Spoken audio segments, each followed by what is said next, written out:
chat already. Everyone, we are live again. Dynasty Mirror, search for Uhuru. Thank you so much for joining us. Before we get started, guys, make sure you hit that like button. Again, please hit that like button. Also, too, make sure you go to dynastymirror.com. Go to dynastymirror.com tour. We're still rolling to Sierra Leone, leaving April 19th through the 29th. If you'd like to join us, let me know. Again, April 19th to the 29th, we are rolling to Sierra Leone. Come and join us. Go to dynastymirror.com, send me a message. Then we're going to Nigeria in August 16th to the 22nd. August 16th to the 22nd, we will be in Nigeria.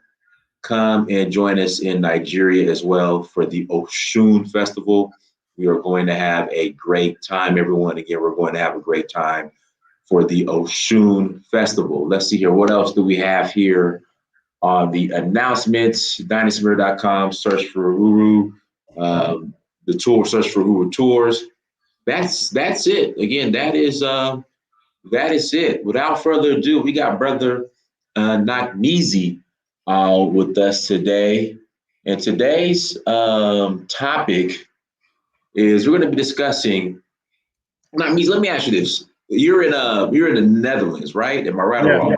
I'm from Brooklyn, 100%, but I currently reside in the Netherlands.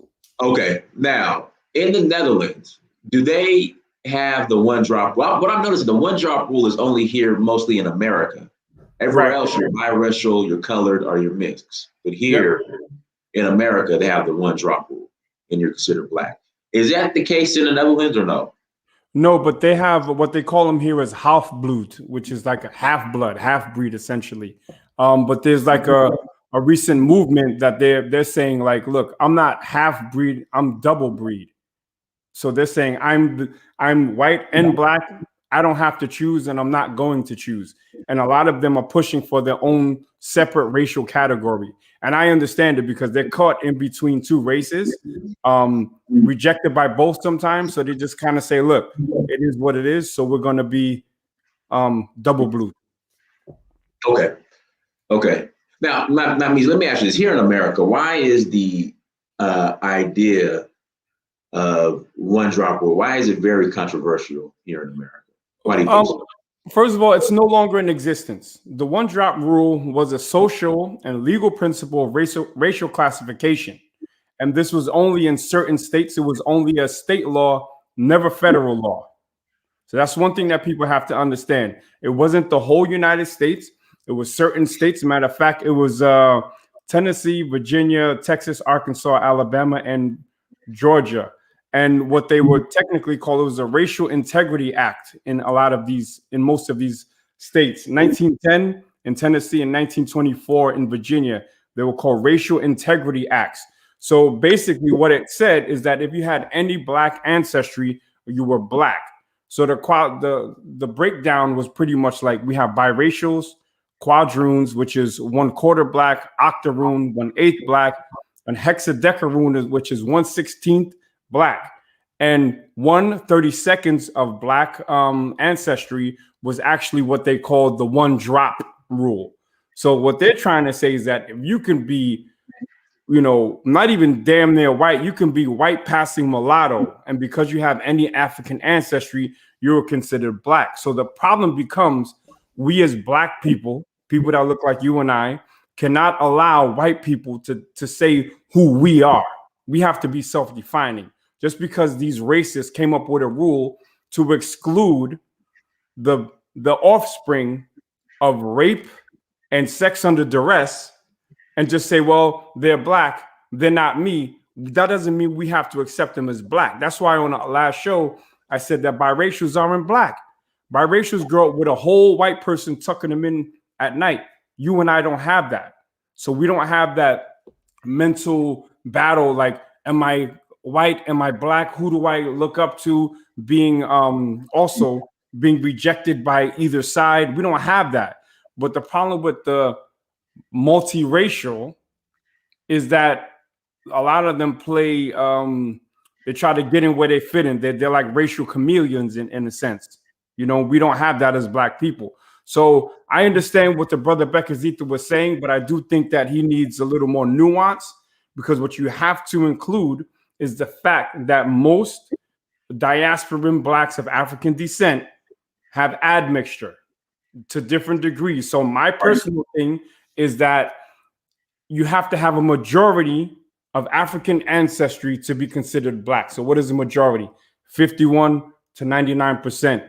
If you have that, in my opinion, you can call yourself black. If you are half and half, then you're biracial. Pretty much it. Simple. Right, which brings me to another point. Now, some people will say, well, all of us, since we're, descendants of the slave trade, we all have some type of admixture. Like for me, when I did my DNA test with Ancestry.com, I had like 8 or 10%, something like that, of European. I'm saluting you at such a low number. That's what I'm saluting. That it's so little. Salute to you. Okay, yeah, it was like 8% or 10%, something like that, of European blood.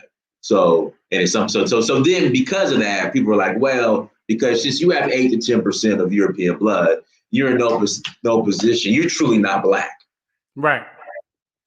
Which is totally nonsense. Because I have 70% African ancestry, with 58% being West African, and then the rest being Central African.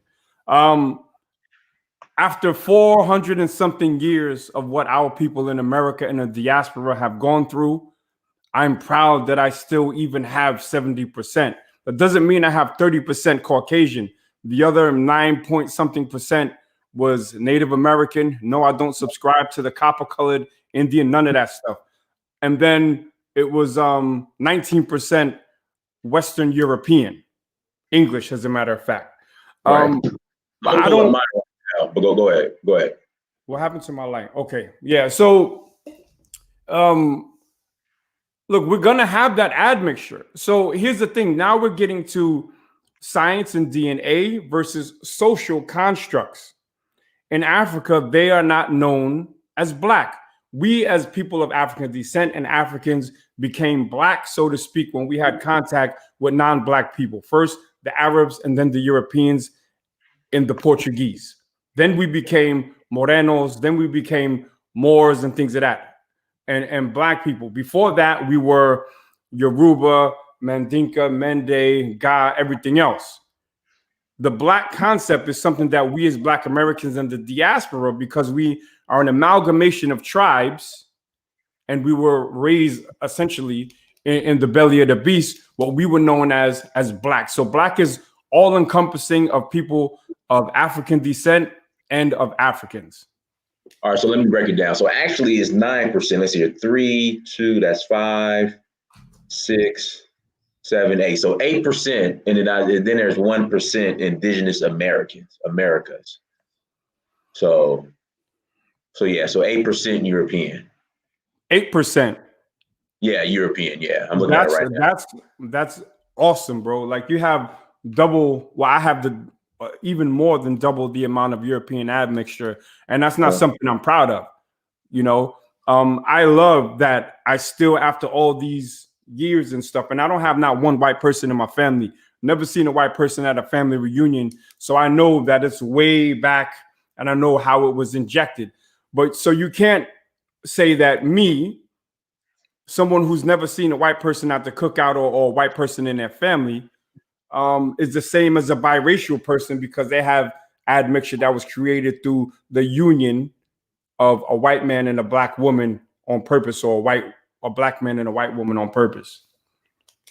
All right, guys, hit that like button again. Please hit that like button as you come to the chat room. Again, please hit that like button. Somebody said, Dinus, you're Dane Calloway's cousin, because of my 1%. So am I a copper colored Moor now? Can I be a copper colored Moor from Turtle Island because of the 1% Native American in me? Can I be a copper colored Moor from Turtle Island because of the 1% Native American in me? So guys, hit that like button again. Please hit that like button. Welcome. Shout out to Mika G, new subscriber. Thank you, Mika. for subscribing. And guys, we're at 90,000 subscribers. We are approaching 100K. Once we get to 100K, I have a special giveaway. Really, it's two parts now. So it's the duffel bag, a nice custom duffel bag from a Black designer called Tomlini. And then we had the brother Francis on yesterday, right, with Lead Wallet. Guys, check out Lead Wallet. Go to leadwallet.io. And he's going to give away, he already deposited into my wallet, 20,000 coins of his crypto. So it's in a wallet accumulating. So by the time, you never know, by the time we hit 100,000, it could be what right now is trading at a little bit over a penny. It could be at 50 cents. So somebody might win $10,000. So, that's part of the giveaway. So everyone, thank you so much for joining. And let's see here. We're getting close to 100K subscribers. Not me. I should have did this from the beginning, but I did. I'm sorry. Go ahead and introduce yourself and let people know who you are for those who don't. I'm seeing a lot of people that we've crossed paths in these YouTube streets in the chat. I think most people know me. I'm the very proud Black American. I'm gonna try to stay away from the hashtag ADOS and hashtag FBA. I like FBA more than ADOS because it doesn't have the slave in it. But I'm a very proud Black American who represents Black America to the fullest. I have smoke for anybody that has smoke for Black people in general and Black Americans in particular. So I see some people, and he's been in the chat, old man 50. He's actually not Nigerian, but he doesn't act like a Nigerian because all the Nigerians I know, they have respect for the elders. You feel me? But this guy always comes in with his little shots. That's cool. The guy, Anthony, I'd love for him to come up so we can have a nice conversation back and forth. But so that's what I am. I started a group called 50 Deep, which pretty much gives back to the Black community worldwide. I do work in Ghana. I do work in Holland. I do work in Black America. So I'm more of a doer than a talker. So I kind of took a step back from producing content on YouTube because I have to get money legally so I can fund my programs. And guys, what we'll do here in about 15 minutes, we'll open up the line. So if you guys would like to call in and ask a question, you are more than welcome to. Email is ahuru@searchforahuru.com. Again, ahuru@searchforahuru.com. Again, if you'd like to call in, send me an email, ahuru@searchforahuru.com. And you are more than welcome to call in and ask a question. Again, ahuru@searchforahuru.com.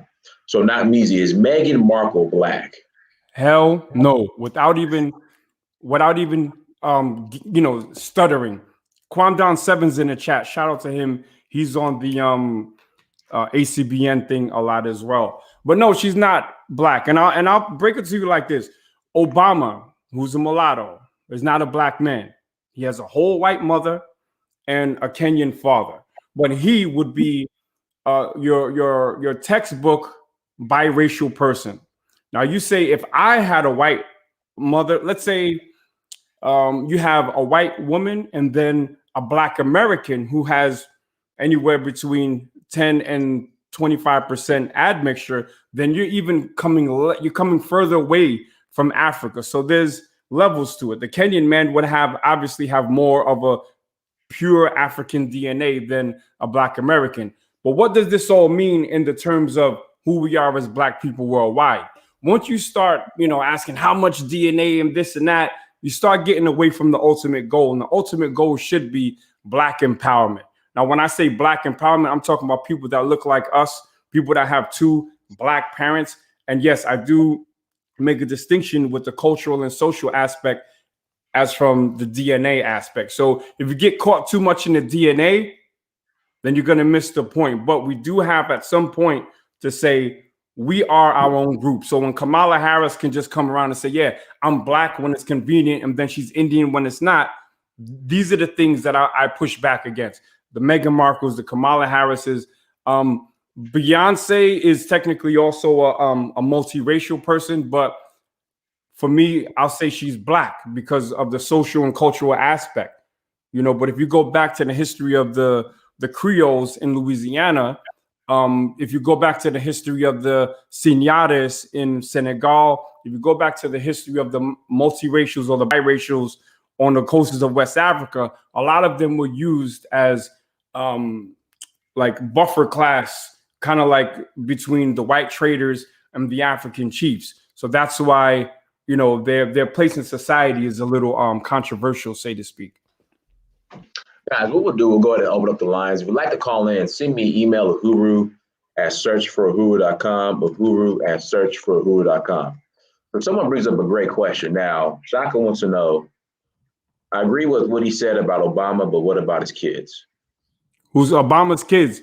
So now, check this out. There's something called blanqueamiento, right? Which is whitening. They also call it mejorar la raza. They also call it derecha familia. Derecha familia means to fix the family.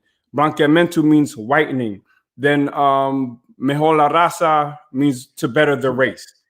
You can also do the reverse, which I call bring it back to black.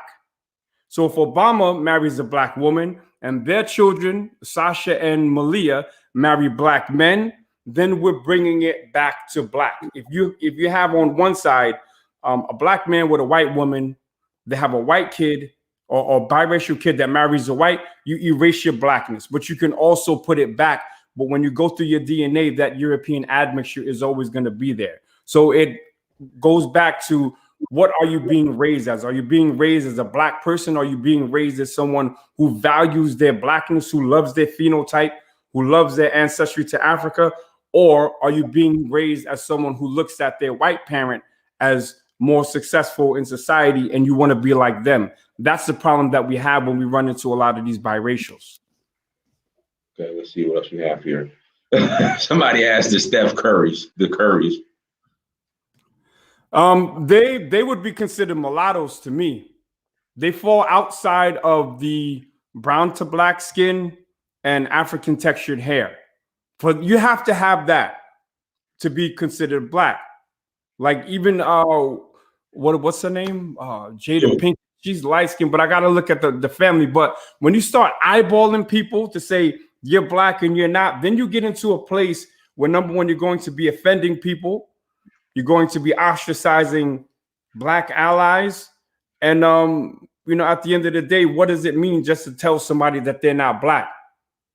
If they have two black parents and have always identified as black, then for me, they're most likely black. That's good. That's good. Guys, so again, if you'd like to call in, send me an email if you want to add to the conversation. Again, if you want to add to the conversation, send me email, and you're more than welcome to come in. And okay, let's see here. Kashta Zulu, I'm about to send you the link right now. Kashta Zulu, I'm going to send you the link right now. Let's see here. So Ola Sumbo says, what they say? It sounds like a good T-shirt. Bring it back to black, right? I think it was Ola Sumbo. So if you make that T-shirt, I want $1 off of everyone that you sell. And I'll put it right into the black community. And someone asked if I speak Spanish. Yes, I do. In 1981, I moved to Loíza Aldea, Puerto Rico from New York City. And I learned Spanish there in Loíza. And if you Google Loíza, you'll see that once a year they have a festival celebrating the African culture. And most of the enslaved Africans that lived in Loíza, they were Yoruba. And you can see it in some of the things that they display in their festivals. So Loíza was a black town, and I loved it. Yeah. I'm brown skin, baby. I love it. Shout out to Brandon. Thank you for the super chat, bro. Thank you, Brandon, for the super chat. All right, let's see here. Kasha, go ahead, bro. Hey, how you doing, brother Dynas? Good, man. What's up, brother Nakmeezy? Is it Nakmeezy? Yeah, brother. How you doing? Salute. I'm good. Salute, brother. I just wanted to add on to y'all topic about the identity politics. I listened to that caller last night. I do think there's a white guy too, by the way, who was saying black. That Beyonce wasn't a black woman and her mom isn't black and And I thought that was asinine. And I think it confuses a lot of our continental brothers and sisters because they get over here and they're like, wait, so what is black and what's not black? And it's just really, really confusing, but it's simple if you think about it. It's very simple if you think about it, because look at, like you said earlier, Nakmeezy, look at Barack Obama. Barack Obama, he don't come from our stock. Not only do he not come from our stock, FBA, but he was also raised by a white woman. So, like, his whole psychology is a white man, really. And look at Kamala Harris. We can go down a list, and the reason we do we draw the line with race and who's black and who's not is because people can easily be used to work against us. Right. You know? Absolutely. I agree with you, bro. I agree with you. That's why we have to define who is in our stock. First of all, I'll put it right out in the chat. All black people are not the same. We have this under Pan-Africanism. We're all the same. Yeah. Absolutely not. If I take someone from Southeast Africa and I throw them in the Sahel region by Mali, they'll be looking at each other like, what do we do now? They wouldn't even be able to communicate unless they communicated in a colonial tongue. So we're not the same. The same as a Japanese and a Chinese and a Korean are not the same. We happen to be black, but there are different struggles, different experiences, different phenotypes, and different migrations that we've all gone through. You see what I'm saying? Even when you look at, Africans on the continent, a Horner, someone from Eritrea, Ethiopia, and the other one, Somalia, they are different from the Bantu speaking African groups. Yeah. As a matter of fact, a lot of them have enslaved Bantu Africans. And I come from, because I have Nigerian ancestry, I have Bantu in me. So I'm not looking at Ethiopians that, oh, my brother Ethiopian. Nah, because we're not the same people. As a matter of fact, when you talk about that admixture and you see what's right across from the Horn, you see Yemen. So you can obviously see the Arab admixture in them. Yes. And they weren't colonized by Arabs. They took it on their own. So they are more, you always have to beware of the Arabized African who loves the Arab more than the African, because those are the ones that'll put your ass in a slave ship again. I've run into a lot of Ethiopians like that. It's crazy because people always tell me that I look Ethiopian. I got the big forehead, the long face and everything. And I run into a lot of them, and it's like every time I come in contact with an Ethiopian, we always end up on bad terms. It's like some of them claim to be Caucasian, and they're really, really confused. And also, I will point out that you're not really indigenous African. I will point out that the Omo Valley Ethiopians are the indigenous Ethiopians. Okay. And then we get mad, oh no, that's not true, and Habisha and all of this extra stuff, like trying to explain the history and trying to get me to understand something, but you can't explain what's already understood. Absolutely. My mailman he's actually he's not Ethiopian, he's from Eritrea. I believe he's Eritrean. He's one of those Horners. Right. So I asked him, I said, while you're here in Holland, are you the same? He was like, in Holland, yeah, that's my brother. We said, as soon as you touch down at the airport, he's that tribe, I'm that tribe, and they go like this. They don't even rock with each other. Wow. That's crazy. Wow. So guys, if you want to call in, email uhuru@searchforuhuru.com, uhuru@searchforuhuru.com. Send me an email and I will forward you the link, and you're more than welcome to call in, family. Somebody said Tiffany Haddish is Eritrean. Yeah, she's mixed though. Like half Eritrean and half Nipsey was Eritrean too. Nipsey was Eritrean. Right, half. Yep. Yeah, I think it was his dad was Eritrean. Yeah. Same thing with Tiffany Haddish. Her dad was. Right. Okay, I had a question for both of you.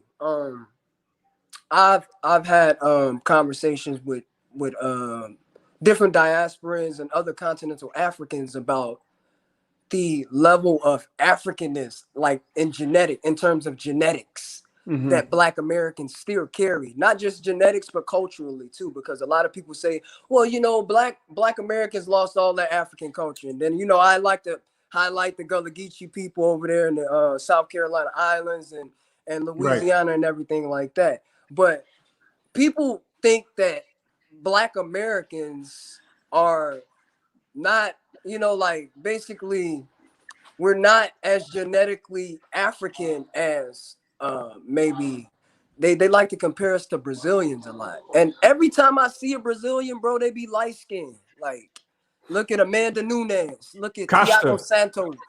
You know, Kasha, let me jump on what you just said.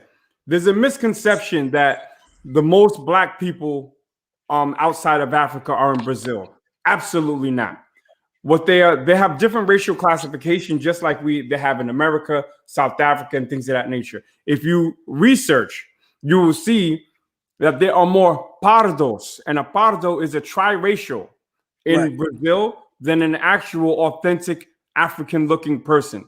And a lot of people claim African ancestry in Brazil. Matter of fact, 4 years ago exactly, because they were trying to take advantage of college scholarships that were set aside for people of African descent to try to push it back from the racial injustice that was done against people of African descent in Brazil. So there's really only about 20 million Black Brazilians, and the rest are heavily mixed, mejola raza, mixed race people. And so when people try to come at us and say, well, you know, you're not really Black, I'm like, first of all, we are the ones who said, say it loud, I'm Black and I'm proud. Right. I met a Haitian brother in I used to be a security guard at Banana Republic.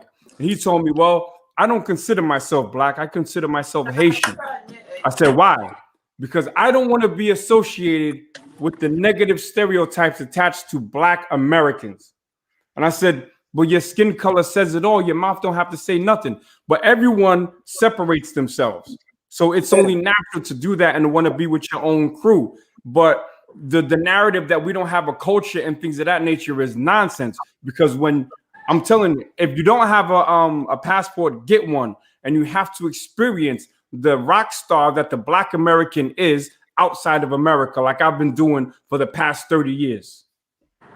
That sounds good, man. Yeah, I come in contact with that often, man, especially with like a lot of Black immigrants that come over here. We get that from them a lot. Jamaicans, you know, West Africans, you know, like, oh, you guys don't have culture. Oh, you need to understand African cultural barriers. And then I'm like, we're Africans too. We have our own set of cultural barriers as well that y'all need to understand too if we're going to come back and we're going to make this work. So it's not going to be some one-sided thing where we're just coming over to cater to people. And, you know, like I don't like that narrative. I feel like if we're going to work and Africa is going to prevail, we're going to have to work together as a unit. It's not going to be, oh, we got to cater to these people this way and we got to cater to these people this way, you know, like.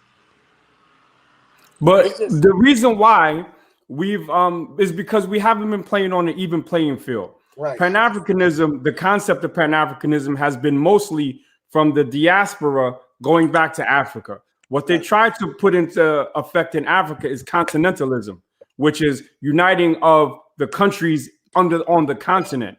Haiti would try to get into the African Union. They would diss because it's a continental thing. So it was supposed to be the sixth region of the African Union, but that didn't work out. So you already know what it is. How to avoid that is that we have to start holding people on the continent accountable to, you know, reaching out to us as well. Right. Reaching out to us as well, because, you know, the diaspora, I'm not just saying Black Americans, because of where we've grown up and stuff, we've been behind enemy lines. We've been fighting since we've been here. So throw us a bone. I know they have their own issues over there, but at least, in the very least, don't try to other us on some disrespectful nonsense. When for the most, not the most part, a lot of us has had pro-African leanings from the jump. Right. And it's crazy because I would consider Haitians out of all the diasporans, maybe the most genetically African people, but I had an Angolan telling me that it was Brazilians. And I'm like, come on, dude, what are you talking about? I Like, got have one you better seen a for you. Haitian? You know? Look, Haiti, I'm telling you, Toussaint Louverture and Jean-Jacques Dessalines, I have them up here. All right, because they lit the fire under everyone else's ass to get this freedom. So shout out to Haiti, Sak Passe, to all my Haitian brothers and sisters. Matter of fact, I was listening to Haitian music when I came on here. But with that said, I would give you that. And there is a form of Haitian wrestling. I forget the name of it. Just Google Haitian wrestling and then look at Senegalese wrestling. It's the same thing. Same thing. Okay. So there is a link. There is a link. Now, if you want to talk about the most authentic looking, I think Shaka XL is from Holland. You have to look at the Maroons of Suriname, bro. Yes, man. They still speak. They still speak Akan languages. You know Biggie Boy? Yeah. The fighter. Yeah, Jairzinho. Man, it's almost like he's Ghanaian. You know, like their culture looks very, very Akan. They wear the same garment and everything. Yep. Yeah, my fiance's from Ghana, and I'm like, I saw that, and I'm like, wow, he almost looked like your dad. But he's so now check this out. They're the ones that ran away and then fought from the bush against the Dutch. And one of their leaders was Bonnie, right? So Bonnie was an expert in warfare from the bush. But then you had the ones that didn't get free. They call them Staats Creole, which means a city Creole. So even within the diaspora, there were different differentiations. But I've had also, some like Maroons thinking they was a shit. Like, yo, I am more pure African than you because you're like a Staats Creole. I said, okay. So tell me, how does your pure African ass get a Dutch name like Rosenstrijk? That means you got touched. Yeah, definitely, man. It's the identity politics. That's gonna be something that's gonna at this point, it really shouldn't trip us up. We should have everything down pat. Like we shouldn't argue about some of these things, but it's like that's gonna be something that'll hold us back, definitely. And I compare those Maroons to like maybe like the Maroons, like the Seminoles here in America. So that would be kind of like our Maroon settlement, but they pretty much disbanded that, and the Trail of Tears with everything with that. So we weren't able to really hold on to that distinct African culture. Like maybe we would have had some fighting styles that we developed into like different styles of martial arts. It's called knocking and kicking. Google knocking and kicking from the South. Google 52 Block Stato and Stato Fist from the North. So that's what I'm saying. When people say Black Americans, we don't have culture, we don't have fighting styles. That's why I'm all the smoke dude, because I know how great we are as people. You see what I'm saying? There is culture in Black America. And it's not to say it's better than anyone's, but if you ask an Igbo whose culture is the best, he's going to tell you Igbo culture. You ask a Yoruba, he's going to tell you Yoruba culture. So you ask me, for me, my culture is the best for me. You understand? No shade to anybody else, but we can link up from a place of pride in our individual cultures, form like Voltron, and stop messing around with the nonsense. This whole I'm better than you, I'm better than you. Let's just be great together. Yeah, I agree with that, man. You see that a lot with the African UFC fighters. They like to look at us as a other, and like we're not African. And I sometimes don't like that. Like, well, I get it because I'll tell you this: I'm of African descent. Very proud to be of African descent. I said I have still had 70% after all what my ancestors have gone through. But I'm a Black American. If I go, when I was in Ghana, I was 100%. They said, yo, Black American, Black American, Black American. The only time they thought I was something else was when they thought I was Nigerian. And when I looked at my DNA results, they went back to Nigeria. Now, why? Let's talk about Nigeria. We talk about Nigeria, you got to talk about the Portuguese, okay? What, Kashta, what's the capital city of Nigeria? Lagos, Portuguese. How do you say lakes in Spanish? How you say lakes in Spanish? Lagos. How do you say Lagos? Lagos. How do you say lakes in Portuguese? Lagos. Lagos. So when they come with that, I'm like, yo, your capital city in your own country was named I by told a Portuguese. Nigerian that too. He was like, what? Capital Lagos city. is a Portuguese word? Capital city is Abuja. Then what is Lagos It then? used to be Lagos, didn't it? No, it's Abuja. Lagos is just a large commercial. Right, okay, that's the biggest city. But city, yeah. so it's the biggest city, excuse me. It's named by the Portuguese.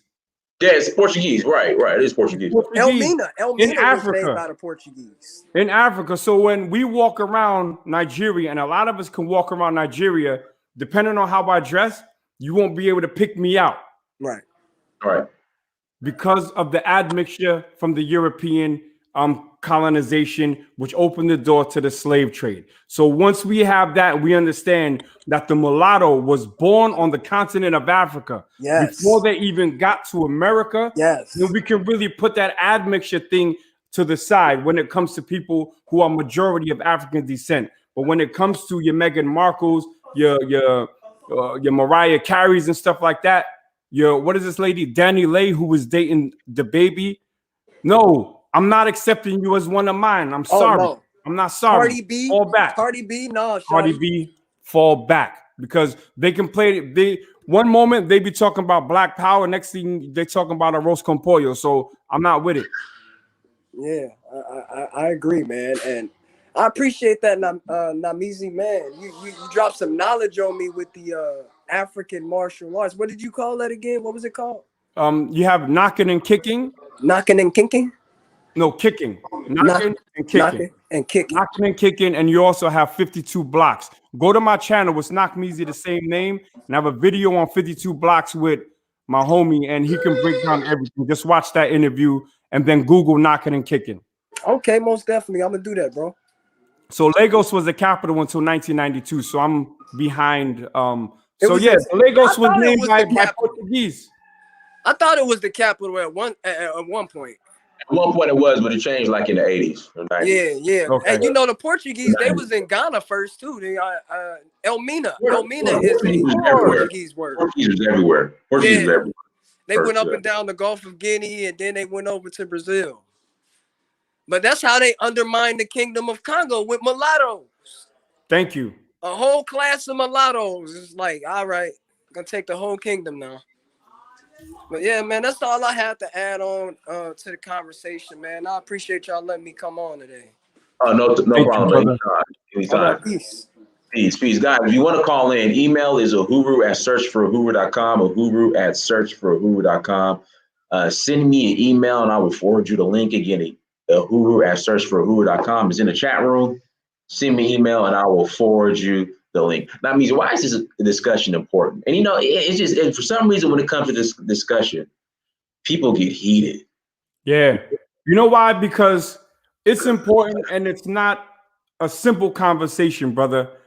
It's a conversation that needs to be had because we as Black people worldwide need to take back and we need to hold the definition of who is Black. We cannot allow a rule called the one-drop rule in America to decide who we are. We decide who we are. We can say, Kamala Harris, sorry, go eat your curry rice. You're not one of us. We have the right to say that because we never had the option. I used to call it the luxury, but we never had the option to play two sides of a racial fence. We never had the option to be able to pass the brown bag test. So it's important because we have to define and take back who we are. That's why I don't accept that people of color, melanated people. Yeah, you know who else are melanated people? Mahatma Gandhi was a melanated person, one of the most racist. So melanin don't mean that much in terms of the global family. But if you have majority of African ancestry, whether you call yourself an African today or not, that's what we're talking about. These are the people who are part of my group generally, but Black Americans specifically. Then if we get even more specific to that, then I have to say East Coast, and then I have to say Northeast, then I have to say New York, and then I have to say Brooklyn, then I have to say Flatbush, then I gotta say big up all my people on Lenox Road and Flatbush. All right, so we have people in the chat room, and I've heard this the train of thought before that we're not really black. You know, we're all one human family, and black is just a color. And you know, what are your thoughts? Yo, black is empowerment, man. Like when I hear like, I almost get goosebumps. Like blackness for me is everything. Not because of what the world sees me as, but what I see myself as. That shit is power, bro. It's power. That black power word is not a joke. It's what people see me as first is what I see myself as first. Like I said, I'm B1, black first. So before I'm a black American, I'm black. Before I'm a black freedom fighter, I'm black. So I don't do the passport checking like, oh, you from here, you from there. No. We all black, but instead of saying we're all the same, I say let's embrace our cultural differences and unite under what we are, which is black people.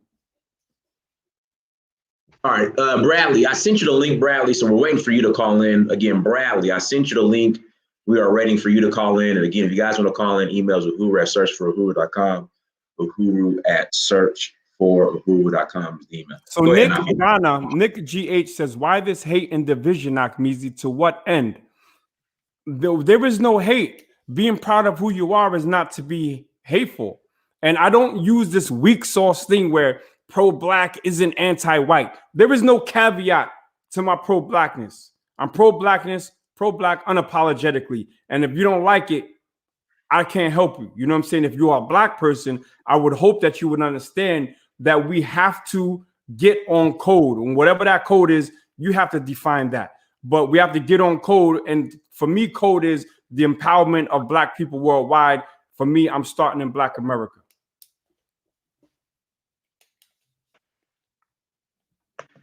Perfect. Let's see what else we got here. Super chat. Tino, thanks for the super chat. Here we go. Who gave us the name Black? I've heard this argument. We didn't become black until we had contact with the Arabs and then the Europeans. I understand it. All right, somebody says, I propose the Lagosian test. If you could walk the streets of Lagos and blend in without being called Oyimbo, then you're black. I like that. I call it the Lost in Africa test. If I can put you in Africa, right? And then people would say, yo, who is that? What tribe is he from? Where's he from? And you still pass that, then you can claim yourself as black. Like I was happy as shit when this dude in Ghana, excuse my language, rolled up on me talking about, I hate Nigerians. They're so stupid. I wish them to get out of my country. And I was the only one there. So I took my headphone. I'm like, yo, who you talking to? He looked at me and then turned back the other way. I'm like, wow, that's cool. I was mistaken for a Nigerian in Africa. But in Ghana, where I was in Accra, is mostly Ga people. I don't look nothing like a Ga. Nothing at all like a Ga. But in Nigeria, like I said, due to that admixture, you know what I'm saying? I can blend in and move around a little better. Let's hear. Black is also a mindset. Black Americans say we are black. It's part of the culture. Yeah, there's a cultural aspect to it. But before you have culture, you have to have DNA. You have to have science. You know, that comes after establishing who is what. So I say you have to have a majority of African DNA. If you have a majority of that African DNA, then you can be considered black. But you have people that are 100% black, but culturally they're whiter than the Pope. All right, guys. Again, if you'd like to call in, email is Uhuru at searchforuhuru.com. Send me email and call in. Let's say again, send me an email and call in. It was American Negroes, African American by Malcolm X, African American by Jesse Jackson. So I guess this, oh, here we go. Dynas, please ask Nakmeezy what he thinks about using the term Bantu, meaning humans, to describe the sub-Saharan African collective. Bantu is now becoming used as a Pan-African connector. Well, Bantu is actually a haplogroup. It's a language group, right? And the Bantu, if you talk about the Bantu expansion, and there's going to be people that disagree with me, in my understanding, it comes from the eastern part of Nigeria into Cameroon and down. So if you take a Nilotic person, I don't believe Nilotic people are Bantu. If you take a Sahelian, like a Malian, I don't believe they're Bantu. There's a lot of Ghanaians that are not Bantu, but I think Bantu is being used as just like a general term for Africans, for Black Africans. Okay, like people that look like us, so to speak. But I do think that it's being used a little too loosey goosey, because if you look at where the Bantus come from, it's, you know, by the end of Nigeria, Cameroon, and then going towards the rest of Africa, going down. Shout out to Jay Everything in the building. So Farrakhan isn't Black. Farrakhan is an obvious multiracial, but he does very great work for the Black community, and I appreciate that. You know, that's why I'm saying if you get too caught up in this eyeballing people, then you start to lose focus on what's really important. Farrakhan does a lot of great stuff for Black people. He's also said a lot of nonsense about Black people, like our Black features are a curse, and that's a fact. Y'all can Google that right now when you get off of here. Google Farrakhan Black features, a curse from God. Fard Muhammad was definitely not Black, and that's my problem with the Nation of Islam, that they said that they call him God in the flesh. They're calling a white man a God in the flesh, and to me, I don't agree with that. So someone said Nakmeezy is multiracial too. I literally just gave my results. I'm 70% African, almost 10% Native American, and 19% European. I rebuke the Native American because it probably comes from the 5 tribes. I rebuke the slave masters from England. And you know, and the only one that I look at and I embrace is my African ancestry. There's nothing complicated about that. But I'll tell you what, I know in Africa, I'll find some Africans that they call Africans who have more European DNA than me. Facts.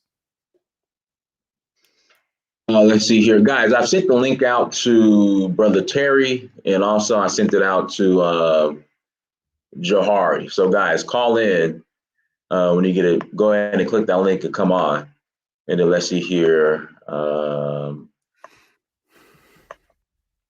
Brother Mano, I sent the link to you as well. So, guys, when you get that link, go ahead and click on the link and come Anthony in. Ali seems to be exercising his Twitter fingers. I don't like the back and forth reading. Hit the link, come up, ask me your hardest question. And if I don't know it, I'll say I don't know. But I'm not, you know, the Black police. I'm giving my opinion based in historical fact and an understanding of genetics. Now, I'm not a geneticist by any means, but if you disagree with me, hit the link and let's have a conversation in real time. Yeah, so I sent the links out. So, guys, I'm just waiting for you all to click on that link and jump in. So, again, hit that like button. If you'd like to call in, email is uhuru@searchforahuru.com. Email is uhuru@searchforahuru.com. Oh, someone asked a question. What about the Aboriginals? So, you know, you have Renuka Rashidi. So, Renuka Rashidi, Omex, Aboriginals, dark-skinned Chinese and Japanese. What are your thoughts about that, Nakmeezy? Pure nonsense. Pure nonsense. This is when we start reaching, because this is why Black people, some Black people accept biracials as Black, or they follow the 1-drop rule, because a lot of us mentally are so screwed up that we want to be accepted by anyone. Please be part of my group. Please be a part of my group so I can say that hair that you have, that skin that you have is part of me. Back in the days, Dynas, I know you're younger than me, but have you ever heard the Black girl in the hood say, I want a baby with good hair? Of course. I want to marry me a light-skinned dude. Yeah. This mentality is crazy. So our elder Rashidi, while I respect him, I disagree with that concept about the Olmecs. Let's talk about the Olmecs. Those do not look like Africans. If you look at an indigenous American, Dora the Explorer, extras from the movie Apocalypto, and you put them next to the Olmec statues, they look more like the Olmecs than a black African does. 100%. We're not the only people on the planet with thick lips and flat noses. We're not. And as far as the Melanesians in the Andaman Islands, those are not black people. They are dark people. I talked about the melanin. Melanin does not make you of African descent. There's a brother, I respect him, Dr. Cambone. Right. He was talking about the migration out of Africa, the diasporas, and he talked about them, how they went out. But these are just theories, man. They're theories. You can look at the Aboriginals in Australia, and they have more in common, not phenotypically, with Native Americans than Africans. Right. They're not African people. There's no other African people that look like Aboriginals on the continent of Africa. None. They got these big giant noses, stringy hair, short fat. No, they're not Africans. And that's the problem with our people. We don't know who the hell a black person is or an African is, because we're trying to put everyone into our group. That doesn't mean, people say there's strength in numbers. That doesn't necessarily mean it's a good thing, because then you become, you got too many different concepts and ideologies. And if you can't get into one that's going to elevate your people to a certain place, then you're lost. And I'm not saying that defining who is black is the only thing, because once you define who is black, you have to already have in place a plan. I say, okay, now we're a bunch of black people. What do we do? Africa, last time I checked, especially West Africa, because that's what I worry about, was full of black people. Right. But it ain't where it needs to be. So just being black is not, thank you, Shola Ebofina, I appreciate you, is not enough.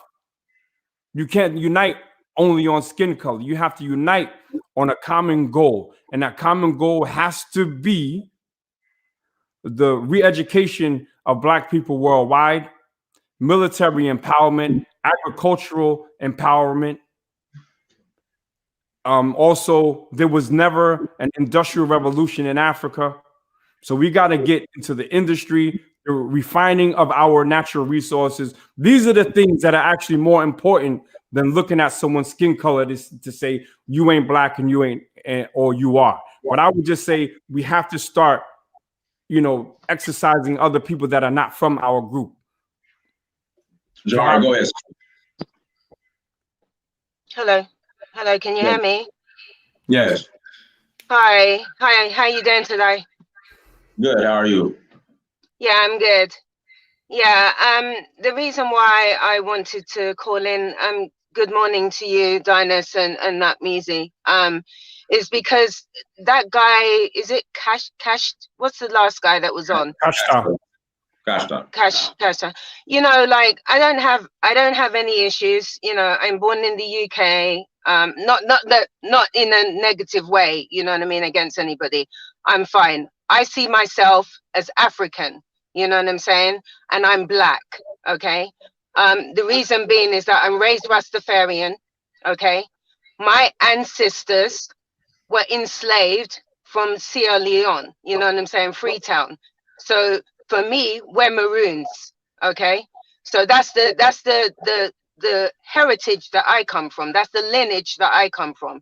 Like my family are Jamaicans, maroons, and they're Afro-Cubans, okay? So that's the lineage that I come from. And also my grandparents, my grandmother first was part of the Windrush generation that was taken from Jamaica to UK. That's how I was born in the UK, okay? So now for me, it's not about, like I was in the chat and I said, Bob Marley is mixed race, but he also revolutionized the black movement, you know what I'm saying, for Rastafarians. So, it's about us educating each other. Like I don't, like when American people say immigrant, that offends Rastafarians. You know what I'm saying? Because we don't see ourselves as immigrants. We see ourselves as black people living in America. We don't see ourselves as immigrants. And I hear it a lot and I'm not offended by it, me personally, but my generations, like my elders, are offended by that word immigrant, because they see that as a disrespectful word. And I understand their reasoning why, because they didn't choose to be dumped off in islands, you know what I'm saying, to be classified as immigrants. You know, that's the difference for us. And I think that sometimes, look, I'm from the UK, born there, but I was also raised in New York, Miami, because my family and my parents, like my father, lived in Miami. You know what I mean? And my uncles and my aunts lived in New York, and they are from Cuba, they are from Jamaica, and they were in New York because them as well. You know what I'm saying? They were military, they did other jobs that equated them to live in Canada, on all different places. I could go on. But I don't see myself as anything other than African, because that's how I'm raised. You know what I'm saying? Like, I had Rastafarian families that lived in Ethiopia. So for me, you know, we're all black from different places. And yes, some of us, we are mixed, or we have admixed, or we are mixed and blended. That's just the reality. So, Sister Jahari, when you said yes, you were offended, or the Rastas get offended by being called immigrant, are you speaking about Africa, or are you speaking about America? No, I'm speaking about Africa, because they classify us as immigrants, and we don't see ourselves, you know, like from when you look at things historically, you know what I'm saying? We don't see ourselves as anything other than African. That's a lineage. You know what I mean? That the lineage proves that. So for us, we don't see ourselves as anything other than the same people that you are, but that we're not accepted that way. And it's fine. I get it. You know what I'm saying? Because there does need to be more education. I respect that. I understand that. But for us, it's like all of us that are saying, because I am going home to Africa. You know what I mean? I bought my land in Gambia. You know, it was something that I was supposed to do 10 years ago with my mother. Sadly, she passed away in 2012. And I'm still going, you know what I mean? And I'll be there this year, at some point this year. But even if I wanted to stay in America, I'm still black, you know what I mean? I'm just from another place. And the thing is, there's loads of us all over the place. Like, I hear people saying things about, you know, there's no black people in Morocco, and there's no black people in this part of, you know, Casablanca and blah, blah, blah. Yes, there is. I used to fly to Morocco with friends that are black, like me, you know what I'm saying? Not light skin, black like me. And we used to travel to Morocco all the time for parties. Every year from London to Morocco for parties, just to rave. You know what I'm saying? So I think that we just need to travel more. I think that there's some of us that need to get out and travel more and see the world more, and then we'll have a different understanding and a different perspective on how black we are and how truly mixed and blended we are as well. Because we're not just one brand of black.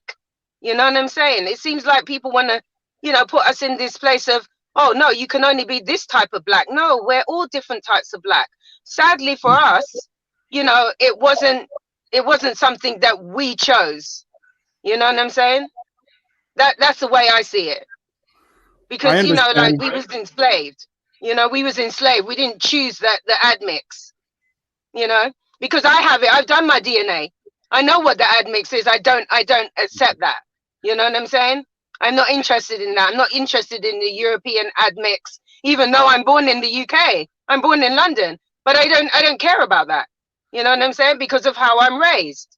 You know, and I think that what we need to do is get to the root of who we are, you know, as a people, and strengthen that. You know, because what I like about you, Nakmeezy, is because, you know, and it's funny to me because, I mean, I've seen your videos. You know, I started looking at your videos last year, and I laugh about that situation that you had with that other guy. I'm not going to say his name. With that other guy, he doesn't represent Jamaicans or Maroons. He does not. We look at him, he's an idiot. You know what I mean? To us, he doesn't represent us. I'm not going to say the name, but you know what I'm talking about. You know, I'm not going to go there. But he does not represent us, because a true Maroon and a true Jamaican would not even go there.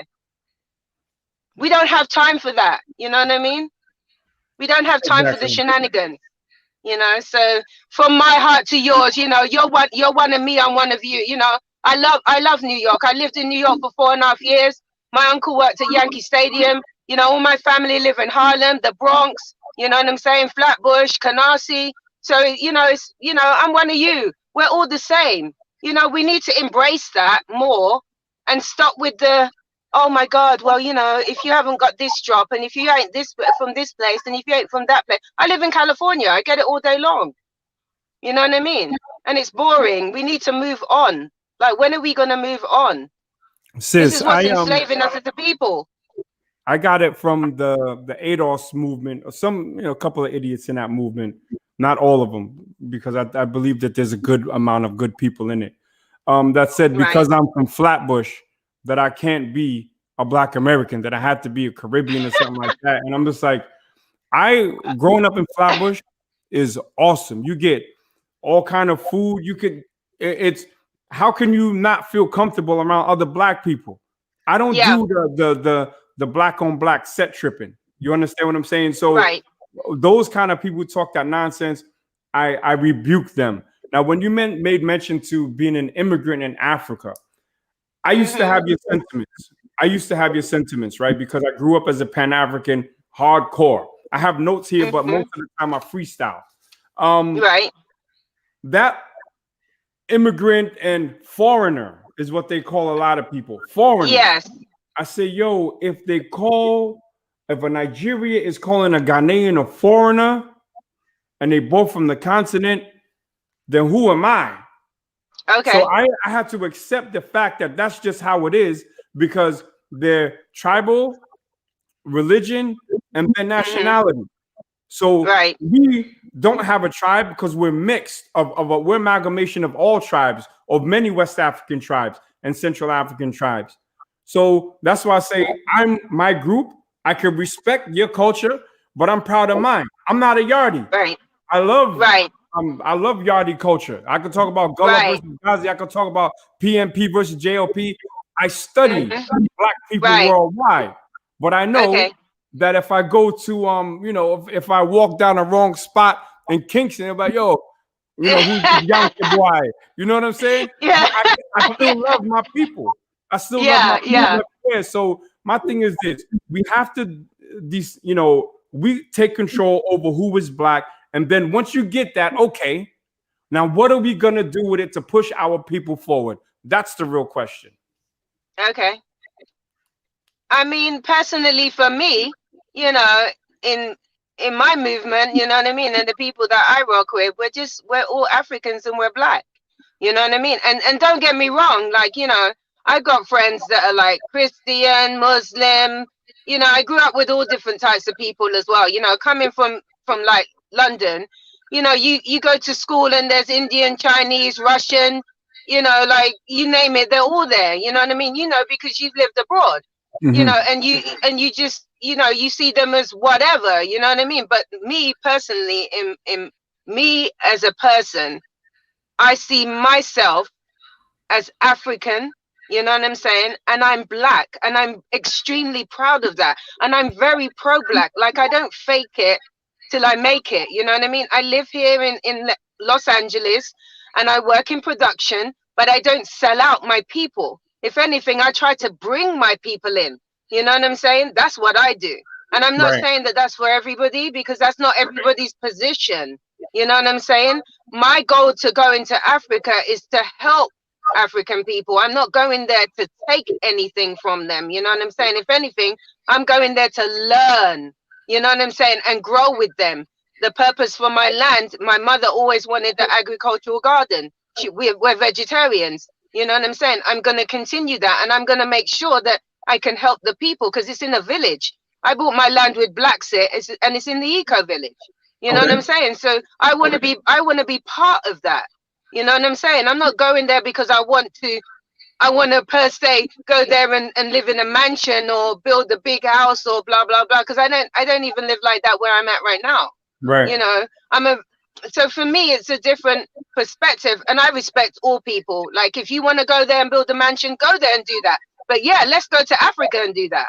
You know what I'm saying? Because at least we can own it and we don't have to have a mortgage. You know, it's things like that. That's what I'm looking at, you know, and I'm trying to get my family on board, but my family don't want to leave. You know, like some of my family in America and the UK and Canada, they don't want to leave because they're very westernized, you know, and they don't, when I tell them I'm going to Africa and I'm moving to Africa, they're like, oh, you know, okay, yeah, you go and do that and we'll come and visit and blah, blah, blah. And that's fine.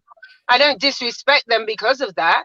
You know, they want to stay here and this is what they know. That's fine. You know what I'm saying? But what I'm trying to do is make sure that they can live good here, because there's so much racism here, you know, and it's hurtful and it's on a day-to-day basis. You know what I'm saying? So I'm just trying to make sure that we give them the right healing, you know? So, sister, as far as the racism, as far as all the other issues that we face in the diaspora, that's exactly why I'm not moving to Africa, because there still needs to be people on the front lines for our people here Yes, that can't afford or can't or don't want. You know what I'm saying? We have to cover all bases as Black people. And yes, I'm going to be, you know, here, and I'll visit Africa very often. But I'm not moving back. I'm not gonna say moving back. I'm not moving there because there's work to do here. You know what I'm saying? So and I respect that. You know what I mean? Because that's the position that my family are gonna be for me. You know what I mean? Like, I'm gonna go home to Africa and set up a place for us. You know what I'm saying? Like, we have a home in Jamaica. You know what I'm saying? And we had a home in Cuba, but you know, my elder got sick, so we had to move him to Jamaica. But all the same, you know, we have people that we can go to in Cuba. But my perspective is this: let's just make sure that we can live good wherever we are. You know, that's it right there. You know what I'm saying? Like, I don't feel like my family in the US or the UK are less than because they don't want to go to Africa with me.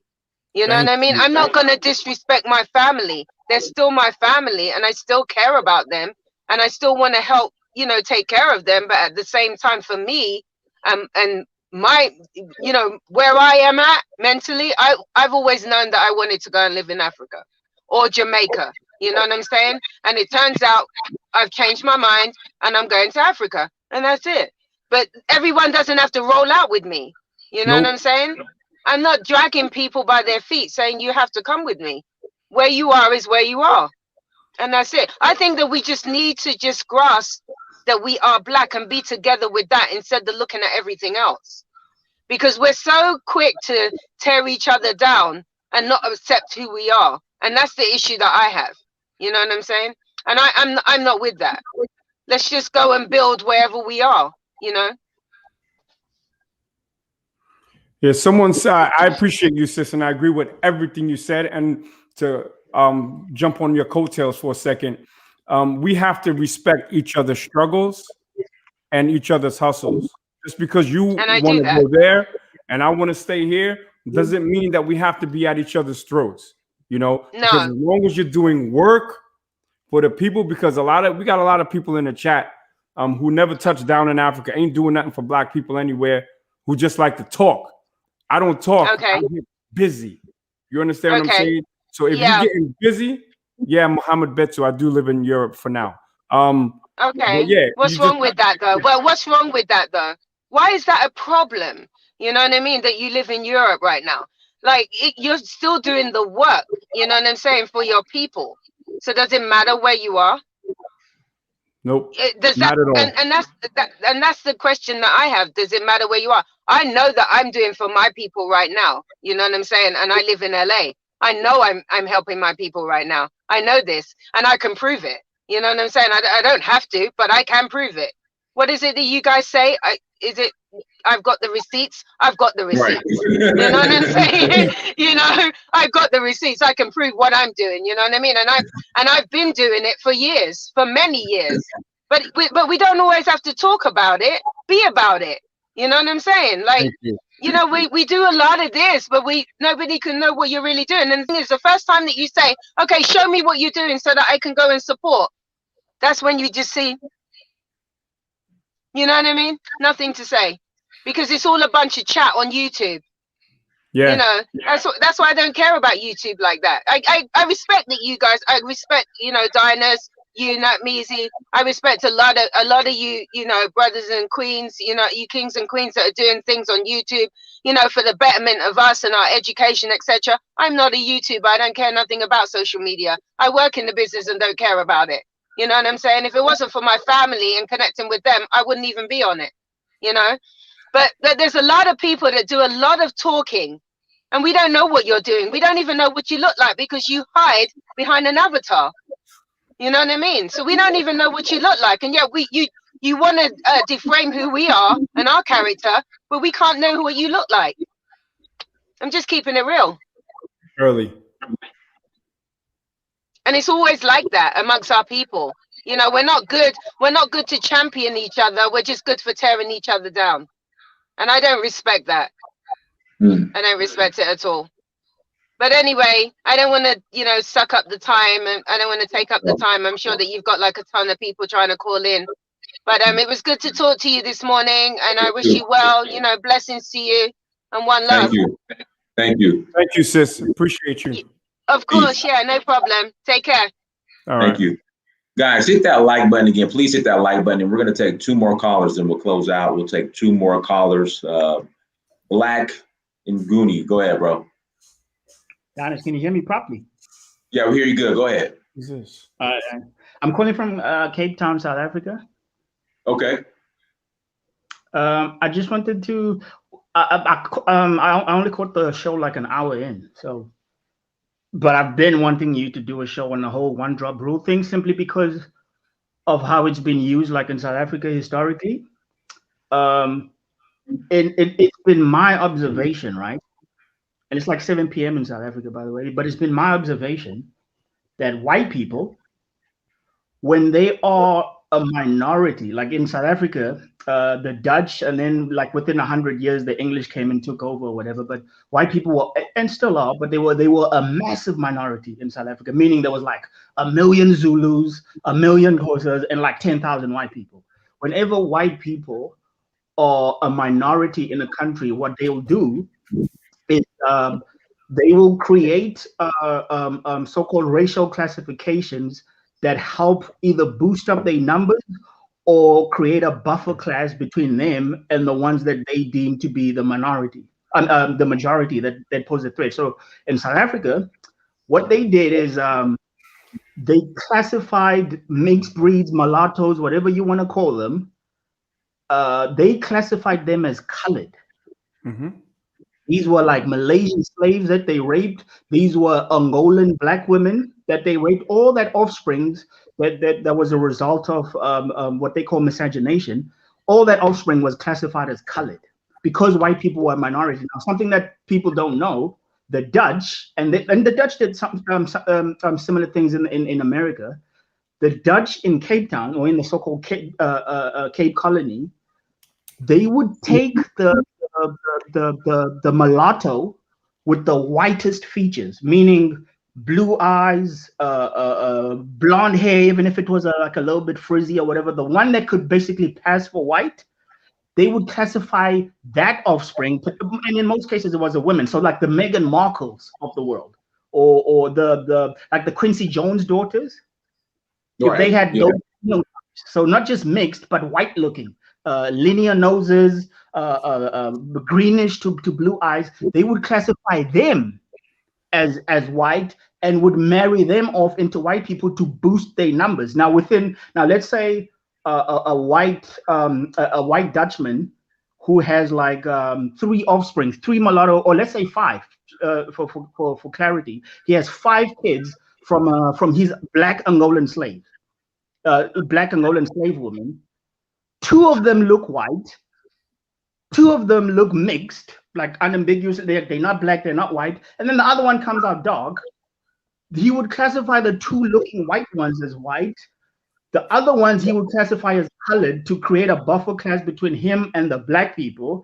And then, but then those mulattoes, the ones who were white looking, would be then breeded into the white so-called mainstream, what have you, to boost up the white numbers. Now, in America, the reason there's so much confusion is because initially, white people were the minority, even when they had slaves. Like it would be like, let's say 3, 4, 5 slave owners, and they'd own up to like 200 black people. So initially, they never classified so-called the black Americans as black. Not the black Americans, the mulattoes, the so-called mixed breeds. They were never classified as black to begin with. There was literally like they would even have like mulatto. The mulatto classification was an actual racial classification during slavery because Not they in were America. Not in America. Only Louisiana. They have mulattoes as the buffer class, but the rest of America was they had the one. Basically, they weren't like Eartha Kitt was considered black to them, and she's damn near white. So I know what you're saying, but the mulatto thing, that's more of a the diaspora thing, like Brazil, Cape Verde, Portuguese. right? Yeah. Wherever the Portuguese, that's when they had the mulattoes. But the French, they liked they had something called the octoroon ball. So they will call them octoroons and quadroons. It was actually called the quadroon ball in Louisiana. So what they would do is bring these mixed race women and marry them off or hook them up with rich white dudes. So when you say the buffer class, you're 100% right. But they weren't called mulattoes in every place because Louisiana was run by the French at some point. But everything else is. I have a question for you though, since you're from South Africa. The Dutch and the English, they fought the Boer Wars, correct? That was way late. That was like in the late 1800s. Initially, first they fought a war in the late 1700s, like 1780, basically for the control of the Cape Colony. Mm-hmm. This is when basically the Dutch Empire was starting to lose its power and English dominance was starting to prevail and whatever. So the English basically, the Dutch were in South Africa for like roughly 80, 100 years. And then once the Cape Colony grew, the English realized that it was a big strategic port and what have you. So they fought with the Dutch. But after that, they were pretty much cohabitating as basically two white dominating groups for like a long, long time. It's only when the Dutch trekked up north to get away from the English, and they accidentally discovered all these gold and platinums and what have you up north. And then the English were basically like, well, you guys aren't really strong enough to defend yourself, so why would we just stay in the Cape Colony and let you guys take over that whole territory? So yeah, they fought the so-called Anglo-Boer War, but that was in the late 1800s, early 1900s. That was very late on in South Africa. You had the Dutch voortrekkers, the so-called settlers or whatever. A minority, they were sent by the Dutch VOC, and then they started taking shit over. But they started taking shit over with the blessing. I think there was one Zulu king, or maybe he was under a king, who sold them some land. Do you know his name? Ngusi, I forget his name, but I have it somewhere in my notes. But every time you have this colonization, you always have African collusion with it. You can't, these Dutch people, they came as a minority, and then you fast forward to a couple of 100 years later, you got two different white people fighting for land that black people were on, and they're putting them on concentration camps in their own land. We have to talk about military. And why do we keep falling for the same tricks that they've been doing to us for the longest? And you know why? A lot of it has to do with tribalism and ethnic tensions. But like you said, white people got together and they started living on the same land until one tried to take a little more. So what you guys call tribalism, when you talk about the Zulus, there's not really such thing. Zulu people were a nation. Mm-hmm. That's a nation with literally hundreds and hundreds of years of history. And the like 1,000 years ago, they migrated to here, but then there was famine. Then there's like language development. A lot of these things that you guys call when you go, how come this tribe can't get along with this? But that's like saying if the Norwegians refuse to basically give up their autonomy to the whichever bordering Nordic countries there are, Norway, Sweden, or whatever, those are two different nations. What they call tribalism a lot of the time, it's not necessarily tribalism. It's these people already had not necessarily beef, but they already came to a conclusion that, listen, you guys will stay up north with your cows, we'll stay down south with our goats. Mm-hmm. And they had skirmishes and trade and understanding. So once a foreign power comes and mixes those people in and then starts playing one against the other and whatnot, it's not necessarily what you guys call tribalism. It's white people were united by what they call manifest destiny, but they were united by an ideology of conquering and exploitation.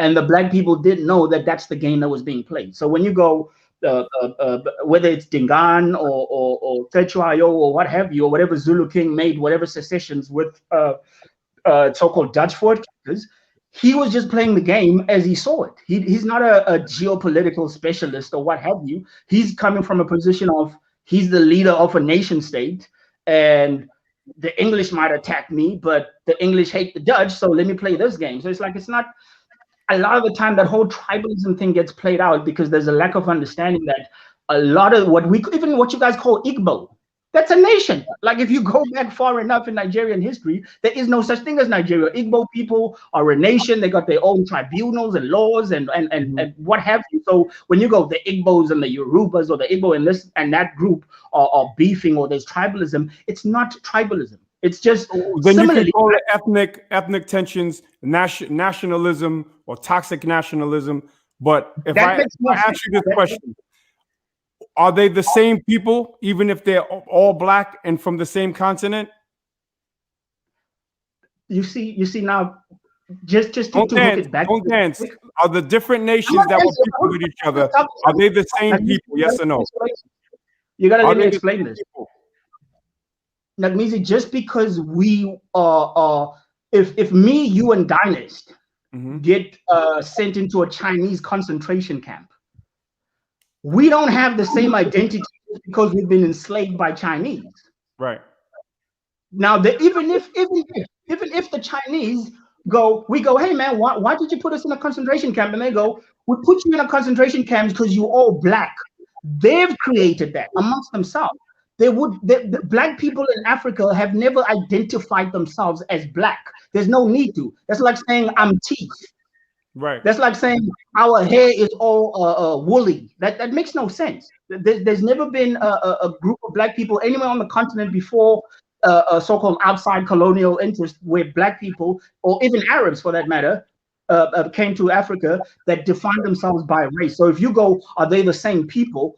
The term or the identity of being black, for the most part, is a colonial concept. It was introduced to us by Arab invaders and whites. Consider themselves the same people, these nations in Africa. Which nations? Are you talking Zulus and Xhosas? Yeah. In Southern Africa? They consider themselves Nguni, not Bantu. There's no such thing as a Bantu. They consider themselves Nguni, but they knew that they had differences, philosophical differences. A classic example, right? People talk about Shaka Zulu, and Shaka Zulu tried to, quote unquote, amalgamate, which means just boss up and take over any other tribe surrounded him and make his tribe as big as possible. There was a mess. To this day, there are technically Zulu people in Malawi. Now, I know geopolitically, the people listening to this might not even know where Malawi is relative to South Africa, but that's like finding French people on the Chinese border or something. Like, is the Zulu people in southern Malawi what we call Swati people? They ran away from Shaka Zulu. There were people in the Xhosa tribes in the southern part, meaning even before white people had autonomy. They had the right and the ability to go, yeah, you know, this Shaka Zulu thing, it makes sense for him, but it's not working for us. So a lot of the time when you guys question or you do this blanket statement of Africa, you don't take into consideration that even without foreigners, even without Arabs, even without anybody, we still wouldn't be like buddy with each other. It would be more pause. Hold on, brother. Hold on. That's what I was trying to get you on, a yes or no, which is, I don't know if you understood my question. So these different nations in Africa, did they see themselves as the same people or not? They knew they were the same people, but they had philosophical differences, just like Europeans. There's a massive difference. Same language? Do they speak the same language? Southern Africans, I mean, Nguni people, Zulu, Xhosa, Swati, and Ndebele, those are pretty much the same tribes, but they didn't speak the same language like the Shona people in Zimbabwe. That was a completely different language. Okay. They didn't speak the same languages. All right, thank you, brother. I appreciate you. But what Dynast, what I wanted to bring up with Nakmeezy, what ultimate? This is my question to you. What is the ultimate of identifying yourself as black? Excuse me? What is the ultimate end goal? What is the ultimate goal of identifying yourself as Black? There is no ultimate angle. That's who I am. I am Black. Well, I just told you that hold on, bro. Let's pretend like you're descendants of the Zulu. Hold on. I'm gonna give you a chance, but I want to throw it back at you. How do you identify yourself? How you answer my question with a question? Nakmeezy, you're being slick. No, I'm not being slick. No, because I'm gonna answer, but I want to put it right back on you. Okay. Are you Nguni? Are you Nguni? Yeah, I'm closer. And Zulu. Okay, good. That is your identity, right? That's why I'm gonna answer your question, but just give me a chance. Okay, so I just want to use that as a base. You're Black and Nguni. I'm a Black American. Do you know how many tribes are in my DNA? Yeah, I mean, everyone knows the Diaspora. I'm going to give you the answer. You may not like it, but it's the truth. I identify myself as Black because I do not come from a singular tribe related to Africa. So I'm an amalgamation of tribes. Africa don't come from a single tribe. What the fuck is you keep talking over me for, you punk motherfucker? Man, Nakmeezy, come on, bro. Nakmeezy, come on, man. You talking over me. And we don't know who I be, son. That's the difference between me and you. Nakmeezy, come on, man. We can't. But then Dynas, if you're gonna ask the question, you're gonna have to let me respond. He's trying to get me to answer it. No, you said that you consist of multiple whatever tribes or ethnicities. I'm telling you, no, I'm telling you that Africans, like Black South Africans, even though I'm quote unquote Nguni, if you study migration long enough, we didn't just sprout out of South Africa. That's like a lot in terms of genealogy. If you want to get specific, Americans are more, or not just Americans, but African diasporans who were sold into slavery. They are more intermixed recently, meaning within the last 500 years. But Africans in general, Black people in Southern Africa pretty much come from East Africa. Right. And before that, Central Africa. So it's like, what I'm trying to understand is, what is your point when you intermix with A, B, C? I mean, as a Zulu or a closer person, I could go, no, we actually from East and Central Africa. So what is the point of you intermix with different? What is an Nguni? What is an Nguni? Nguni is the major, it's basically, before there was Zulu people, before there was Xhosa people, before there was Swati people, before there was Ndebele people, because all of those are just people who define themselves by either the region that they went to or a king that took over or what have you. They all spoke one language. They all identified themselves as Nguni when they first migrated to South Africa. But as a result of Is it an ethnic group? Is it an ethnic group? Now you're making me an anthropologist. What I'm saying is that I'm telling you what Ngunis are, is that when they came down to South Africa, that's what they were. Like, let's say the Igbos and the Yorubas, if 1,000 years ago, they identified themselves as just Nigers. And then over time, one group becomes Igbo. I don't know what they are. But the point that I was trying to make is that for us to identify ourselves as Black, it should only be for the attaining of power. Meaning we can use just like white people, we can use the racial classifications. South Africa is a classic example. There are Boers, Dutch people in South Africa, whose surnames are Joubert, Leroux, de Villiers. These are all Frenchmen. These are all descendants of French peasants who came down here. And as soon as they got to South Africa, they married into the Boers and immediately started assuming. Bro, you're taking me all the way around Manhattan just to go over the Manhattan Bridge. I asked you what was an Nguni. I had to Google it to get a simple answer. Nguni is an ethnic group. Now, you ask, why do I call myself Black? Because I am not of one specific ethnic group. I am of multiple ethnic groups born in America under a different social system than they have in the rest of Africa, but very similar to one that they have that was put on Africans by white people. So we took the word Black and we turned it into power. Black power. Say it loud. I'm Black and I'm proud. You have power in America? Hold on.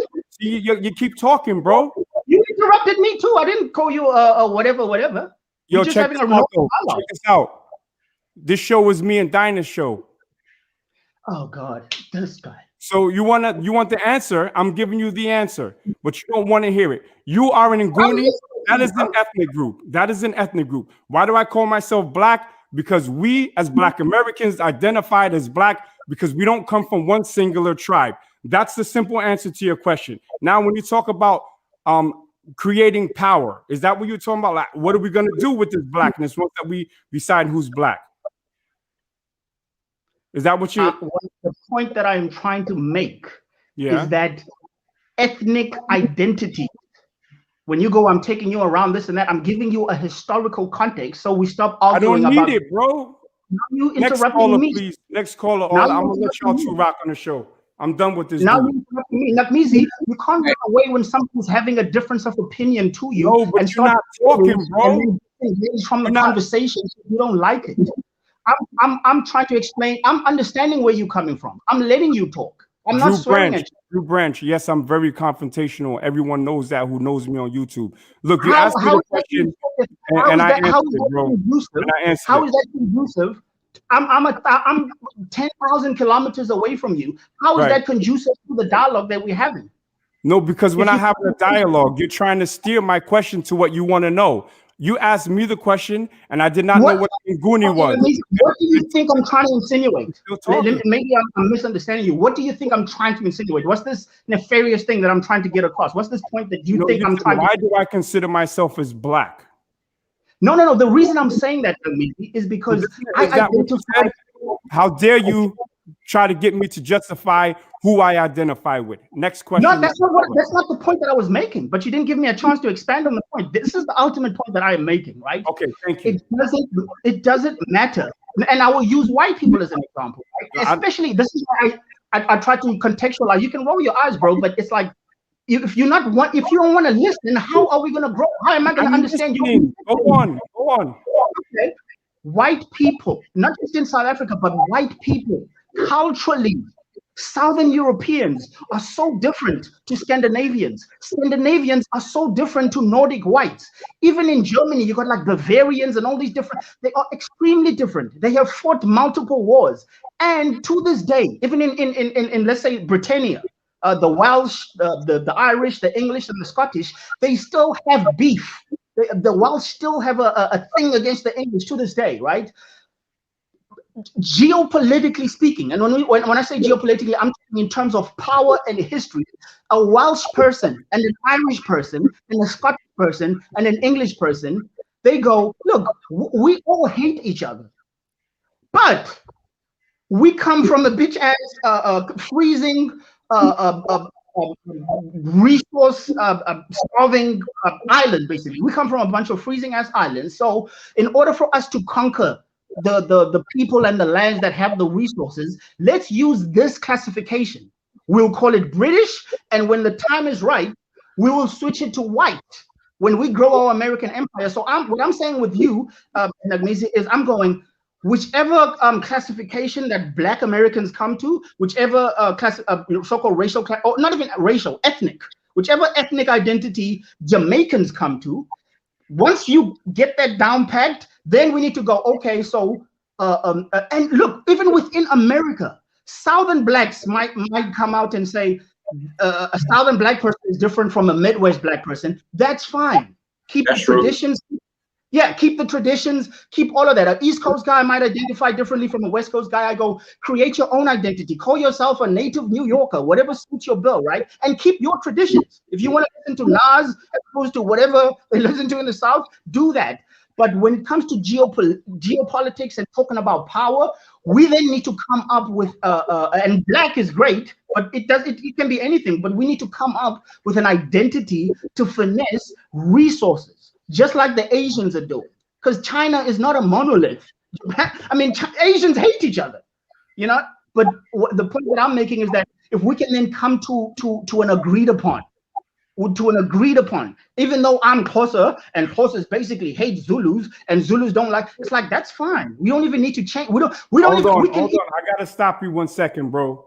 Okay. You came on the chat about an hour late, right? Yes. You know, you literally missed that I said the same thing that you're talking about right now. Yeah, but Nakmeezy, I wasn't on my. It's 7 p.m. in South Africa, bro. You gotta. Okay, and I understand that, bro. But this is what I'm saying. When you jump in the chat late, I started with we have to identify who we are, and then appreciate each other's differences, link up. We don't appreciate it. See, but when I get a word out, then you start talking. This is why I cursed you out. I'm just adding to what you were saying, Nakmeezy. This is regular conversation. I'm not interrupting you. Regular conversation, because when you speak, I'm quiet. When I speak, you gotta ad-lib. Okay, I'll keep quiet, Nakmeezy. I don't want you to bitch slap me across the ocean. Thank you. I wouldn't do it unless I was in front of you, and trust me, I would. Okay. No,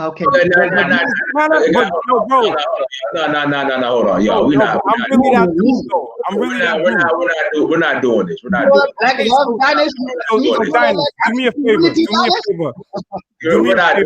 Mute him when I'm talking, because did you realize when he spoke, I was quiet. This is what we're doing. Hold on. Let me explain to you what I was saying, Black and Goonie. What I was saying is everything that you were saying. If you notice, when you were speaking, I was nodding my head. I get it. What I said is we have to embrace each other's differences, but then come to a common place where we can start making these power moves. And what were the power moves I talked about? Military, agricultural, industrial, medicinal, and educational excellence and reformation. So if I call myself a Black American, you call yourself this, you call yourself that, that's cool, because that's who we are as individual peoples. But under the umbrella of global Blackness, if that's gonna work, then we're gonna have to put all the other shit to the side and start working together. Okay, I fully understand that. I just have one question, and it's not trolling. Okay. What? Because I came an hour late, right? According to you, Nakmeezy, do you accept? Because I don't. Like, this is not even, I'm not even arguing with you, but do you accept mulattoes, coloreds, mixed breeds, whatever you want to call them, like the Barack Obamas and what have you? Do you accept those people as Black? Absolutely not. Do we agree or do we disagree with each other? No, we agree on that, but here's my little anecdote or addition to that. We can still use them for our ends, just like white people did. Meaning, we can still, quote unquote, radicalize and Blackanize a mulatto and have them do the dirty work for us. If they can get closer to the enemy than us, and not just that, not only can we use them, we can have them thinking that they are Black and pair them up with the darkest person that we have, and then take their offspring and pair that with it, which is what white people do when they use mulattoes. So it's like we can, the mulattoes can be used. You can take a so-called mixed race person with green eyes, and if they identify as, and the classic case is Malcolm X, but it doesn't matter as long as they offsprings, they give us resources, and then we take their offsprings and marry them into an even darker person, and then within 100 years, that so-called white genetics, for the most part, will be wiped out. Is that like a concept that you guys are against, or what are your thoughts on that? I'm totally against that. I'm totally for Black people getting with other Black people. I'm not for whitening out the race. So if that's not what I mean. Brother, why are you asking me a question, and when I start speaking, you start cutting me off again? Because you saying that you said whitening the race. That's not what I meant. I said no, but that's what happens when if I get with a mulatto, I'm not procreating with a Black person. Your thing is you want to get with a mulatto as a strategic thing because they were the buffer class to use them, right? I say we don't need to deal with them. Black on Black, Black love, Black excellence. I don't need. I'm against all of that mixing with the mulatto shit. I like Black people. That's the difference between us. And I don't agree with it. We outnumber mulattoes 1 billion, probably to 100. What I'm saying is they're such an insignificant minority numbers wise, especially if you come to South Africa, not just South Africa, Africa as a continent. Like us diners, how many mulattoes did he bump into in Nigeria? They could be used. They could be used for power purposes only. Now, the other issue where I agree with you, a lot of people who classify mulattoes as Black just use that as an excuse to whiten up their genes. It's genetic skin bleaching. Right. They use that excuse Yeah, because they color struck. They identify all things white or all things that are a derivative of white as being superior. So if I'm a South Asian dark-skinned nigga, I'm gonna go and marry a green-eyed, damn near white-looking Meghan Markle, Quincy Jones' daughter-looking woman, and then go, we are a beautiful black family. So I understand socially. That's what the point I was making. I'm saying if me, you, Dynast, and what have you, we're trying to move and establish whatever power systems, mulattoes can be used for our own interest. So okay, now I get you. Why couldn't you make power moves with black people? My point is trying to get black people to a point where we don't need to rely on whites and damn near whites to make any power moves. The reason I say that, Nakmeezy, is basically going back to the other point that we were making, where even when it's just black people, we're not this what's the word now? We're not this united autonomous front, even when it's just amongst ourselves. So I'm saying within the context of that, because even when it's just, if it's just, let's say it's a Nigerian, a black South African, and an American, there's still, like we having now, this type of conversation that we're having now, there's still ideological, philosophical differences in how we should move about. So I'm saying within that context, it's like, okay, once Nigeria and black South Africa and black America and Haiti, once we get our shit in order, or not even get it in order, once we establish some type of, this is how we're going to relate with each other from an education perspective, from a cultural exchange perspective, from a whatever perspective that, or whatever ideology or philosophy that we come up with and go, this is what we're going to implement as so-called black people under this umbrella of blackness. One of the things that we could use is mulattoes. I don't know why you say that we shouldn't do that, but I'm just saying, I'm just putting it out there. If you convince me, you put it out. You put it out. Hold on. This is, we're gonna learn right here. You put it out to me, right? And then you spoke most of the time. I told you that I don't agree with it. I wanted to be clear, but you can again. Then you're still speaking again. I told you I don't agree with it. I think what you're trying to do, we can do with black people. That's black empowerment. Black empowerment is not outsourcing your power moves to other people. I get having people that are, you know, in strategic positions and like that, but I think we can do that without laying down with these people, creating more mixed race people. You understand? Because like you said, I don't include them in us, so I don't want to create any more of them. If we can, if they already exist and they're pro-black, let's say like a Colin Kaepernick. I don't know if you know who he is in America, the football player. Yes, Nakmeezy, I know who Colin Kaepernick is. Yeah, because you're from South Africa, bro. That's what I'm asking. So if you're familiar with Colin Kaepernick, someone like him, a mulatto, yes, we can use him, but I wouldn't lay down with a white woman to try to create another Colin Kaepernick so that we can possibly use him for our political advantage. That's my point. Okay, I agree with that. I agree with that. Just one more thing. Okay, and Nakmeezy, brother, apologize to the brother for threatening him, please. For what? Threatening him. Apologize to the brother for threatening him, man. I'm sorry. Black and Goonie, I'm sorry for getting out of line. I apologize. I just want to make sure, brothers, when we end this, we end in love, man. You know, we got enough. We can't be threatening each other. Black and Goonie, you all right? He was. See, there we go. Laugh your smile. There we go. Laugh your smile. So we good. But it's like you know, you ever argue with black women, right? And you say a point, and then they go like far left, like they say something like, and that's why black men don't take care of their kids, and then you have to like, no, that's not what I meant. I meant it like this. That I felt like Nakmeezy was not necessarily misinterpreting, but I should have been clear. I just felt like I wasn't clear enough, which is why I kept having to like interrupt and then reiterate the same point differently. It wasn't a. But Nakmeezy, you do have a temper, bro. Everybody know I got a temper. But look, we were agreeing with most of the. You and I were agreeing. I think you just came late. The only thing we disagreed on is the the use of the mulatto. If they exist already, then I don't have a problem using them. But I'm not trying to create any more. But I appreciate you. Thank you. And again, I apologize for cursing at you. I just don't. Everyone that knows me knows I don't like to be cut off. Okay, no problem. Just that last point that I wanted to ask both of you. Dynast, what do you think of, and I've said this before, right? let's say pro-black or pan-Africanist or whatever this conversation that we're having is, right? How come more black, I don't want to say black Americans because you niggas are sensitive, but how come black Asians and Jamaicans, I'm gonna use them, how come West Indian blacks, let's say black American, black Canadians and some black Americans, not all, well, how come you guys don't strategically, and I mean strategically, because you could pull off, you have the international social currency. You have the international social currency, right?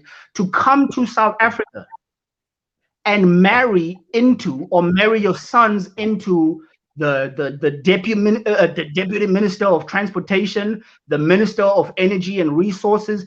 Like if you're just a regular American with a law degree, a regular American with like just any so-called working class or upper middle class job, you guys could pretty much create an actual network with certain strategic African countries. And I'm using South Africa because our economy is the most, I don't know what the word is, but it's the most, in terms of getting money out of Africa, South Africa is going to be your surest bet in terms of the mining and everything at the financial institutions here, the stability, the banking system, and what have you. How come Black Americans haven't looked into going, okay, look, we're going to have cultural exchange programs with Black South Africans, but strategically, what we're going to do, we're going to go for the upper class of Black South Africa, and we're going to marry our kids into theirs. It's very, very easy. If my daughter is married to your son, and then you try and set up some type of transcontinental whatnot company, it's very easy for me to agree to that when we have a blood connection. So like that strategy, just to put it out there, is that I don't know. Is he reaching Nakmeezy? His tendons are popping out of his arm. He's reaching so far. How's that reaching?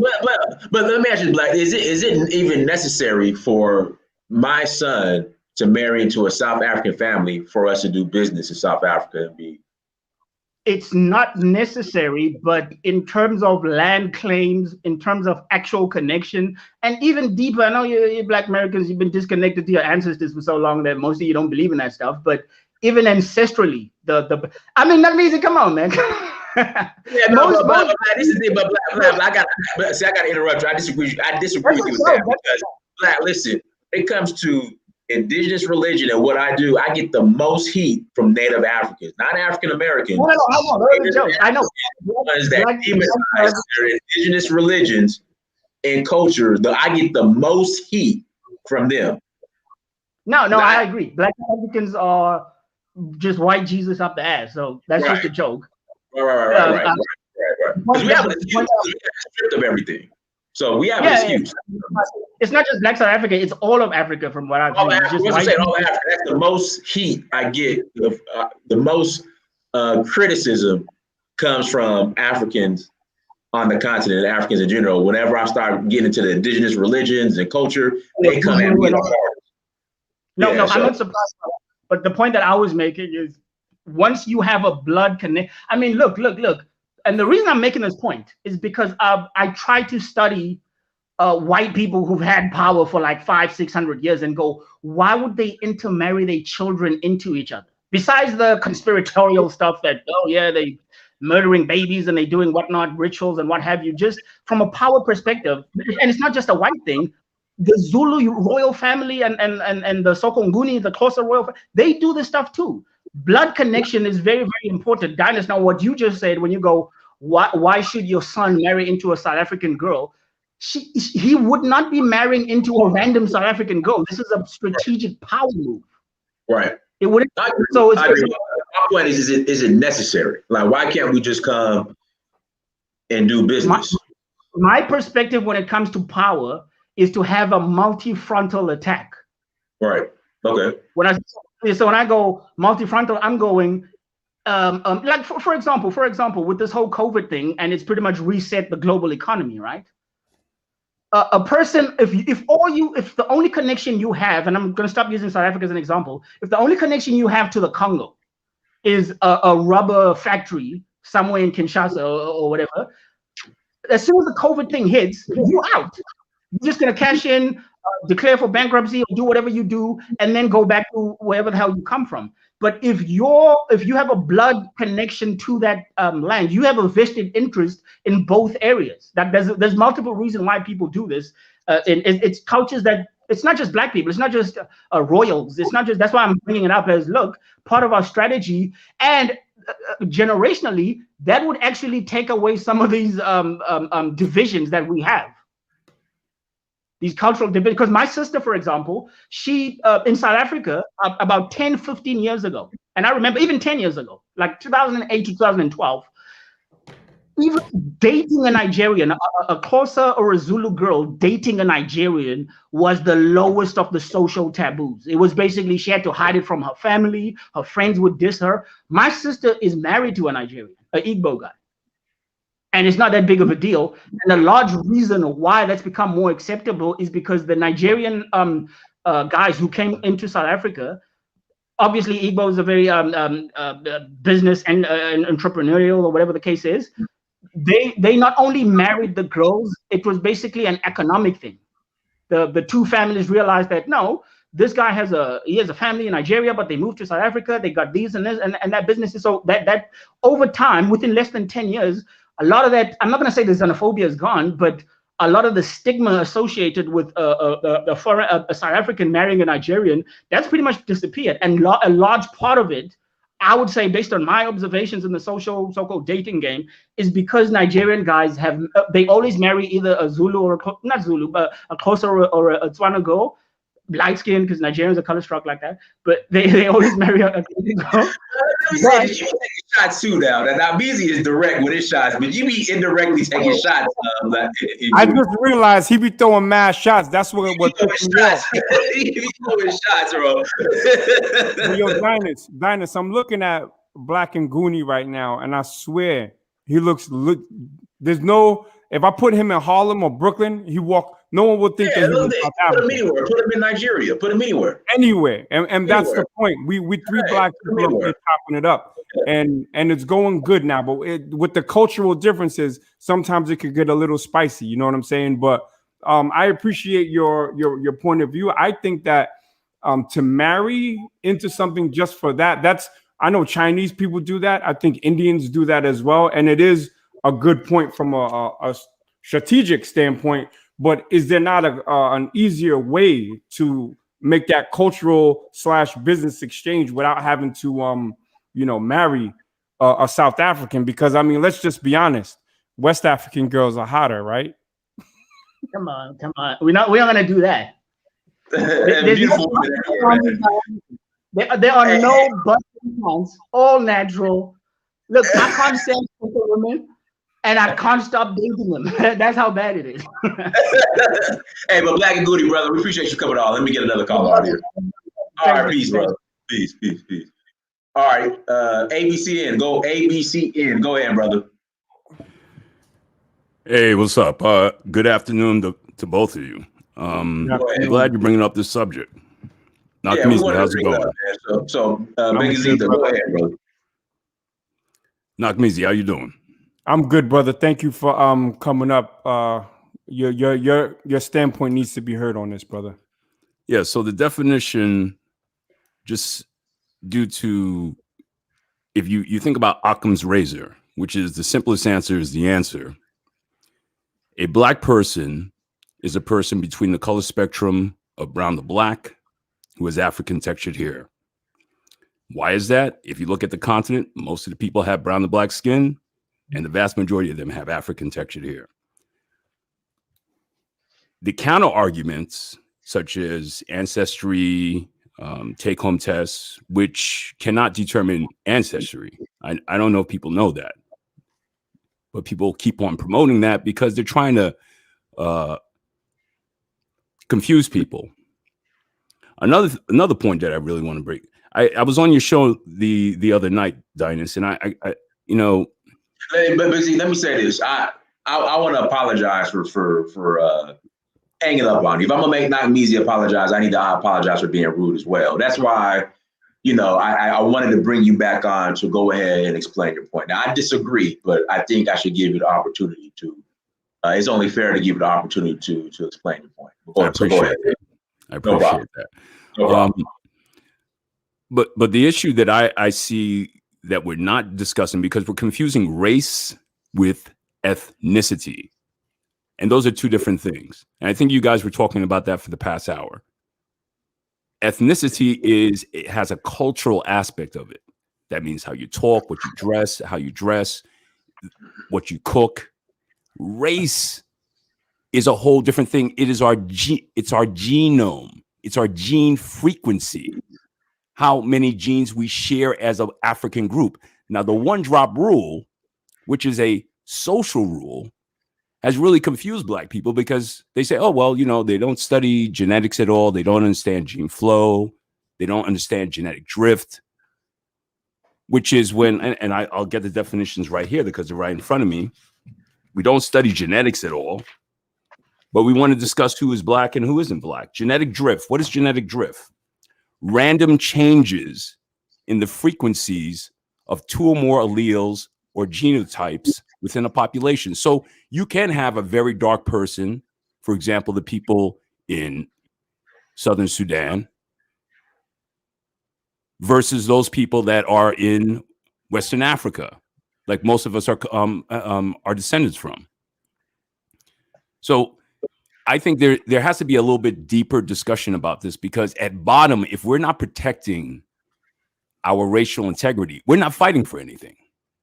What's the point? I don't understand. What's the point of if you're going to condemn interracial relationships, but you're not going to condemn the children, the offspring from those? What's the point of fighting? So that's all I have to say. It's not that difficult. So that's all I have to say. Brother Bekazita, I was waiting to try to get a dialogue with you. I've been following you for a long time, and I do appreciate most of your thought processes.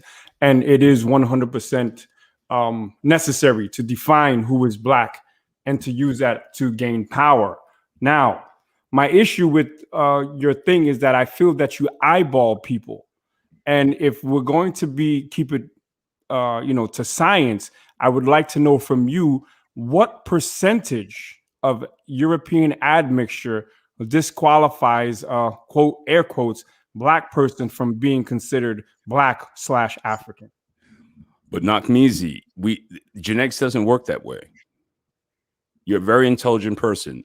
Genetics does, as I just said, if you can search the internet yourself, ancestry tests cannot determine ancestry. That's a fact. But see, I would say this. I would want to bring an expert on here to discuss with you because I'm not an expert when it comes to that. But per experts, it does. So no, it doesn't. Like I said, I'm not an expert, so I'm not even gonna. I would rather bring somebody on who is way more knowledgeable when it comes to that than me. Well, I'm knowledgeable about it. I've studied genetic classes. I have a BS in Earth and Atmospheric Science. It's not as if I haven't done research before. Yeah, Bekazita is an intelligent man. So let me put it to you differently. Let's talk about admixture. I know that I have admixture. I can look at myself. I can look at my mother and look at everyone on my mother's side of the family, which is why I took a DNA test, not to see what part of Africa I came from, but to see the amount of European admixture. I knew that I have it. I think if you look at me, you can tell that I have it. However, if you look at my brother, he has a more authentic African phenotype. So do we get into muddy waters if we look at somebody and we eyeball them and say this one is between the colors of black and brown and has African textured hair, but the other one may not, and then exclude one from being part of the African/Black group while they have literally the same parents?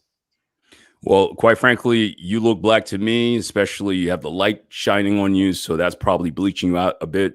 So I really don't see, you're going to have variation in a family. Right. Not everyone's going to look identical, but it's obvious. I mean, I've never seen two Black people have 5 kids.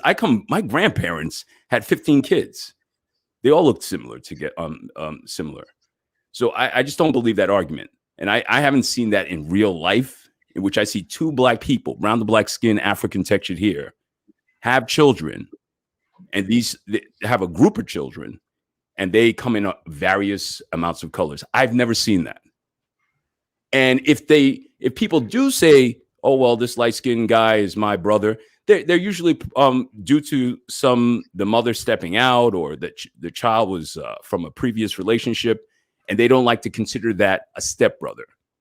So we're dealing with a social issue. We're trying to blanket social beliefs when we should be looking at it in a very biological way. But all I'm saying is, what are we fighting for if we're not fighting to look like our ancestors?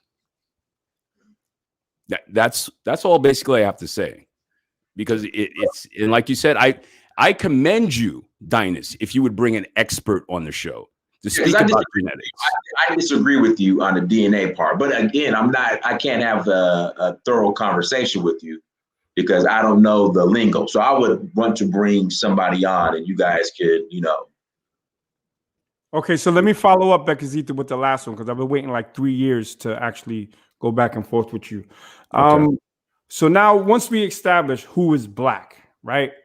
How do we go about turning that in and making power moves? And what are those power moves for you? Are the power moves on the continent of Africa, or the power moves everywhere where black people are?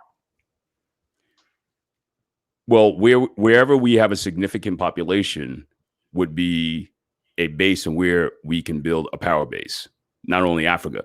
We in the United States, we have a very fortunate situation to a certain extent, because we have access to funds, capital, but we're not utilizing it correctly.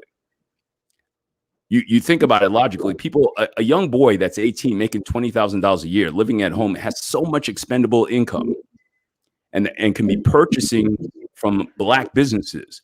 But due to his indoctrination, he doesn't do so. And half of that problem is due to the self-hate. Now, this all comes back to self-hate, in my opinion. I agree. To an extent, I agree.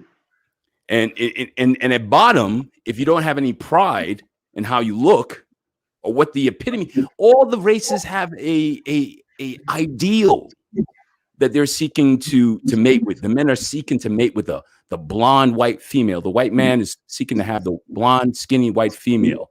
The Asian male is seeking to have a skinny, pale Asian female. We're putting Beyonce on a pedestal. We're putting Halle Berry on a pedestal. People that are obviously mixed race. I know this is not a popular belief. I know it isn't. I get attacked when I talk about it. Every time I speak about it openly, people get very emotional about it. They talk about Malcolm X. They talk about W.E.B. Du Bois. They talk about Elijah Muhammad. People that spoke and voiced black concerns, but we've got to understand the conflict. The W.E.B. Du Bois talks about double consciousness. Well, we have a double consciousness that's going on, in which we're not accepting that every race on the planet has an ideal of who represents them. We don't do that. So I got to go. Thank you so much. I appreciate you allow me to have a voice. Oh, no problem, brother. Thank you. All right. Our last caller. Hustle Smart, go ahead. Oh. First things first. Shout out to Mr. Prince, Dynas, Emil for letting me come on the show. Second of all, shout out to Nakmeezy, 50 Deep, Real Work, the General. Everybody's a suspect. Don't need to apologize to nobody, my brother. You get what I'm saying? But I understand that Dynas, he took the political. I mean, he took the took that route. No, man, I just don't want brothers threatening other brothers on the platform. Well, this is the thing. You know what I'm saying? When we build as brothers, and in the words of 50 Deep, it get a little spicy. It tends to get a little spicy when brothers start trying to make their point and other brothers, I call them that with the air quotes, we go to interrupting each other like that's, you know, it comes off as feminine. You know what I'm saying? Even though I think I have a strong viewpoint. You get what I'm saying? Case in point, I think black people are doomed. But just because I think that, that's not gonna allow me to interrupt 50 Deep from talking. You get what I'm saying? I think that my point is better. I'm not when I use my viewpoint, I use my viewpoint in a way to just put the message out to the masses. I'm not gonna try to beat your message down with a club by interrupting you. And I'm telling you, it just comes off, as I'm from the hood, it just comes off as feminine when I see that guys, you know, a lot of us in America and a lot of black men across the world, we get so emotional. You know, because most of us are raised by single black women, 75%, right? So I understand it, but the point that you can't control yourself as a man to hear another man's viewpoint that maybe you don't disagree with. You get what I'm saying? I don't understand how you don't have the courtesy. You get what I'm saying? Because if you was right there in front of me, like Nakmeezy said, and I agree with him 100%. If you was in front of me, I would punch you in your face. You get what I'm saying? So I just want to add that to the discussion, because it always beats out the intellectual back and forth when the disrespect is going with interrupting each other. You get what I'm saying? So, you know, and a lot of times, you know, people come to the show, you know, I call it lust watching. You get what I'm saying? And I call it divisive watching, and I call it beef watching.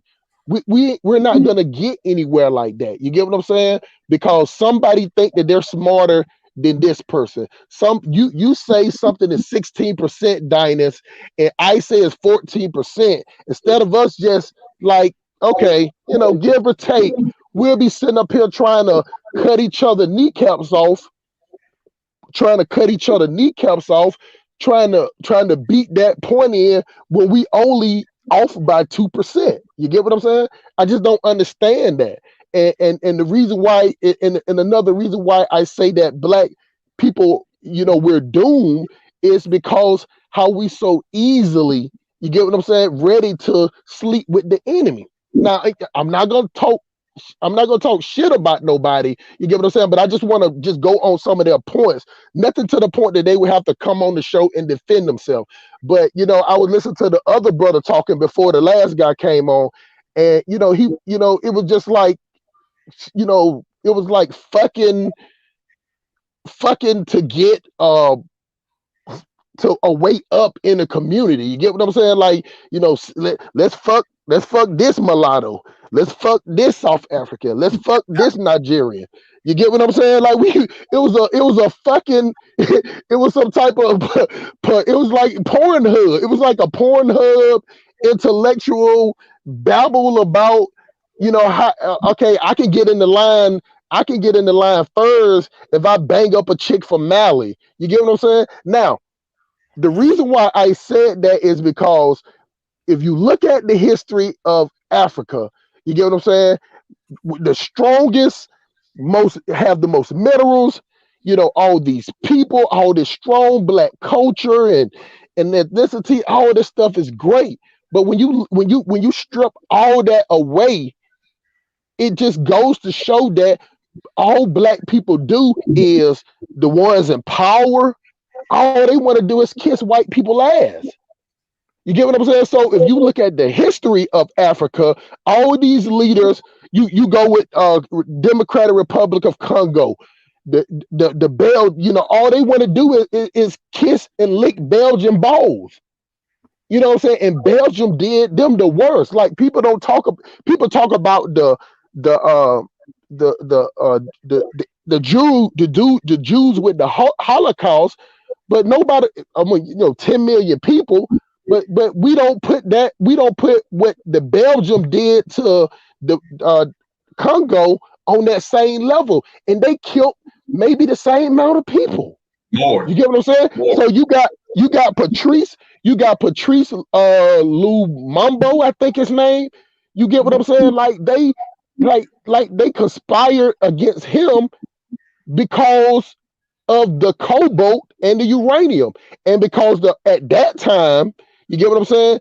That the only other two people, well, change that. Let me go back now because I don't want to lose the people. When the Democratic Republic of Congo had the uranium and the cobalt, when Patrice was the first prime minister, the only other country at that time had that type of resources was USSR. So it was Russia. You get what I'm saying? So you had the United States and Belgium. You get what I'm saying? Which was the United States interest was in the uranium, what they used to drop bombs on the Chinese people, the Vietnamese or whatever. They killed this man because he wouldn't go with the flow. So you got the CIA and the Belgium Secret Service and a black person who Patrice put in office, gave him a position, which was end up being the president for like 30 or 40 years. You get what I'm saying? That couldn't wait.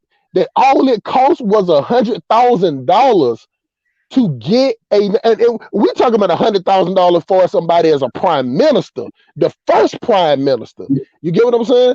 To kill somebody, and you got the black people that's in the country that have seen Belgian people kill 10 million of them, oppressed them, slaved them. You get what I'm saying? Treating them like shit. Still look for the first opportunity to cross out a brother. You get what I'm saying? To cross out each other. That's why I say we're doomed as a people, because even with the way that the discussion been going, I've been listening to the whole thing, the tactics that we're using third world tactics trying to third world strategy, trying to build something.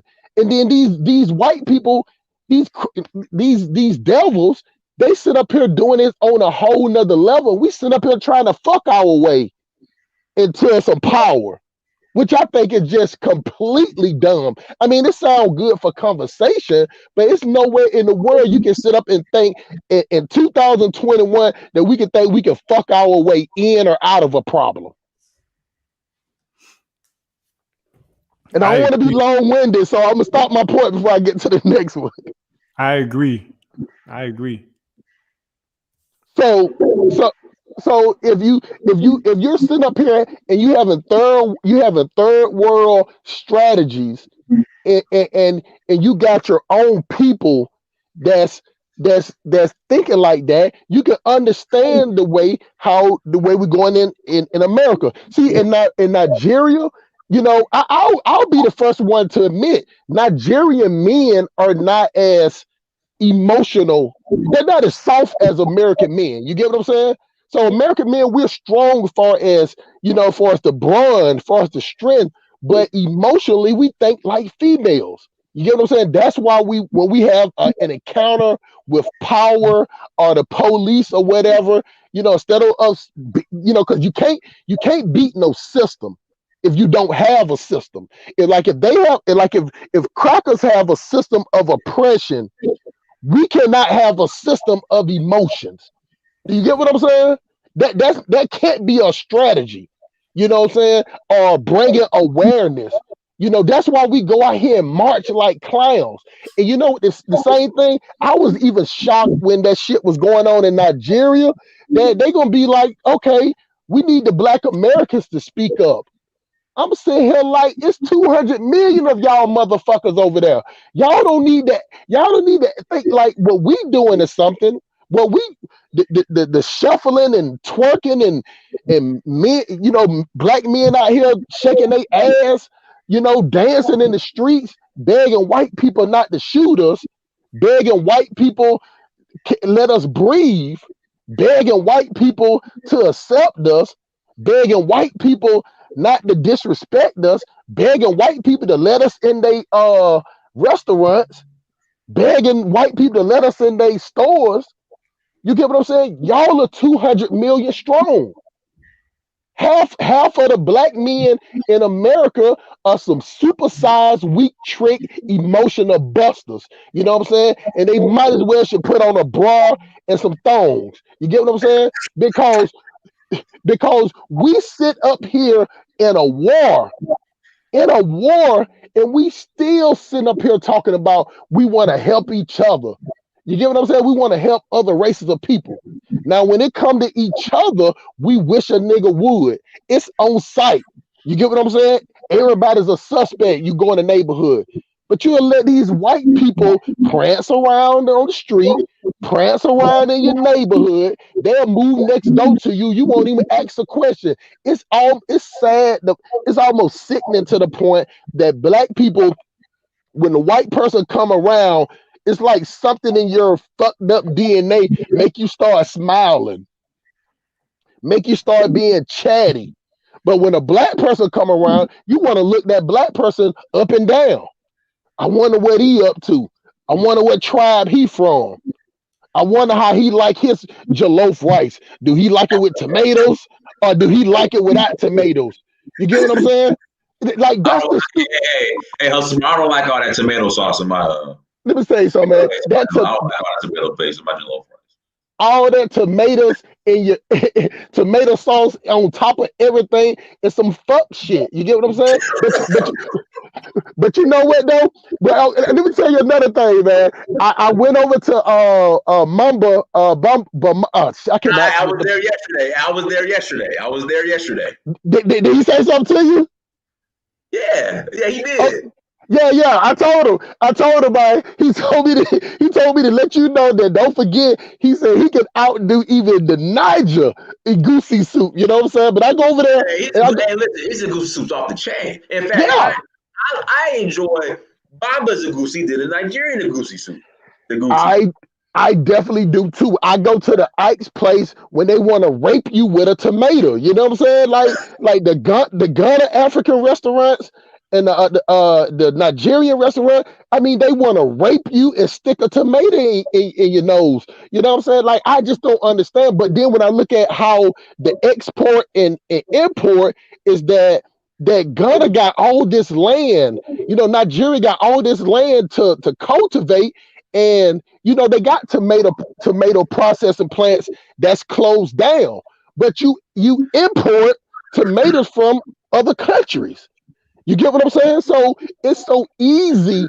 It's so easy when all these countries came over there to colonize, because the thing about it is, you know, black people or African people as a whole has never had a united message. So that means that you can see a white person killing your neighbors next door.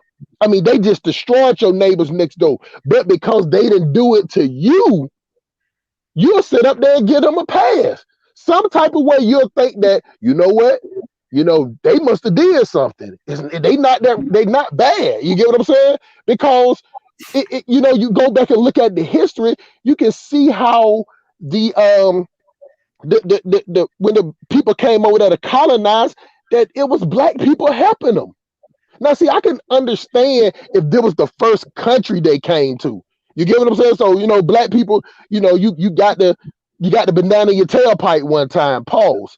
So, you know, I can understand that. But when you know that this happened to country after country after country after country. You get what I'm saying? And you see them and you feel like, okay, you automatically feel defeated. That's how I feel about the African continent. You know what I'm saying? And that I feel like it's defeated. When white people show up, you automatically feel defeated. You either feel defeated or you act like they finna give you something. You get what I'm saying? They finna give you some trinkets. They finna give you some rice. They finna give you some blankets. You get what I'm saying? So, like, it's the care of the person's life. Now, one thing about people in America, you know, we tend to care about the next person's life. You get what I'm saying? We feel sorry for people, whatever. But it's no way in the world that the Africans, you know what I'm saying, saw this country being colonized, this country colonized, because it ain't named country that they did anything good for.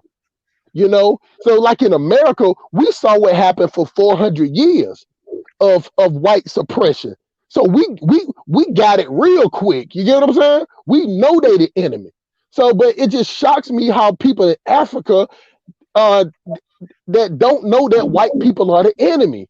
They don't see nothing. They don't see nothing wrong with it. I don't care what your religion based says, because if these white people have the same religion, how does their religion let them oppress you? You get what I'm saying? With no type of remorse, and then you sit back there, you sit down and you sit there and go stick to the part of the religion that tell you not to hate nobody and to love everybody and to forgive people. You get what I'm saying? But the people that brought you this religion, they use this religion to kill you. They use this religion to submit you. So I don't think that a lot of African people, really believe it. It just give them away. Religion give them a way to be some old punk ass bitches. You get what I'm saying? That's all it is, because there's no way in the world that is that many people, And my last point is, and I talk about this with a lot of black people in America. People always ask, well, there's so many white people over here. Why, black Americans, we don't come over there that much. But it's the same reason that black people in America go to Brazil, Dominican Republic, South America, all of that is because that plane trip is like a 3-4 hour drive. So when you look at the way Africa sits on the map, the closest country is Europe. You get what I'm saying? So it's the same way how we catch a flight to Mexico. It's only a 3-4 hour trip for us. So the people in Italy, the people in France, people in Belgium, it's a 4-hour trip. So of course it would be more of them over there. It's just simple geographical. I don't understand how we lose that point, because to catch a flight from Adonis, how long does it take you from once you leave America and to get to any country? What's the average time that it takes? I can fly direct from JFK to Dakar, Senegal, and I could be there in about 9 hours. Direct from Atlanta, from Marshall Jackson here in Atlanta to Lagos is about a 12-hour flight. Direct from JFK to Casablanca is about a 7 or 8 hour flight. So it depends. Now when you say that, but the thing is, from Atlanta to Paris is about 7-8 hours. I mean, from New York to Paris is about 7-8 hours. So I mean, if you add just about add an extra hour on there at the most, you could be in Senegal instead of just going to Paris. So the flight time is the reason why we don't go when black people are going. I mean, black people are going to Thailand in Asia, and that's a 16, 18 hour flight, probably longer than that. 18 hours direct. Right, but that's the thing though. But see the way y'all explaining it with one part. I understand that, but it's a different, because I look at the flights all the time. It's not that many direct flights, Diners. You get what I'm saying? When you look at the whole out of New York, you can fly direct to Africa every day. No. I'm not saying that. I stay in Atlanta, so a lot of people are not gonna. Out of Atlanta, you can fly direct to Lagos every other day. Right. What I'm saying is that's still every other day. You get what I'm saying? What I'm saying is that to go to Paris, which I would never go. I would never fly to now one of them white countries like that. But still, if you look at it, it's still 10 or 12 flights. 10 or 12 flights, different times. You have one stop, multiple stops, all that. You get what I'm saying? But when it comes to flying to South Africa or whatever, they're not that many flights. And it's not that many one stops. You get what I'm saying? And then on top of that, the straight flights are way more expensive. You get what I'm saying? And so no.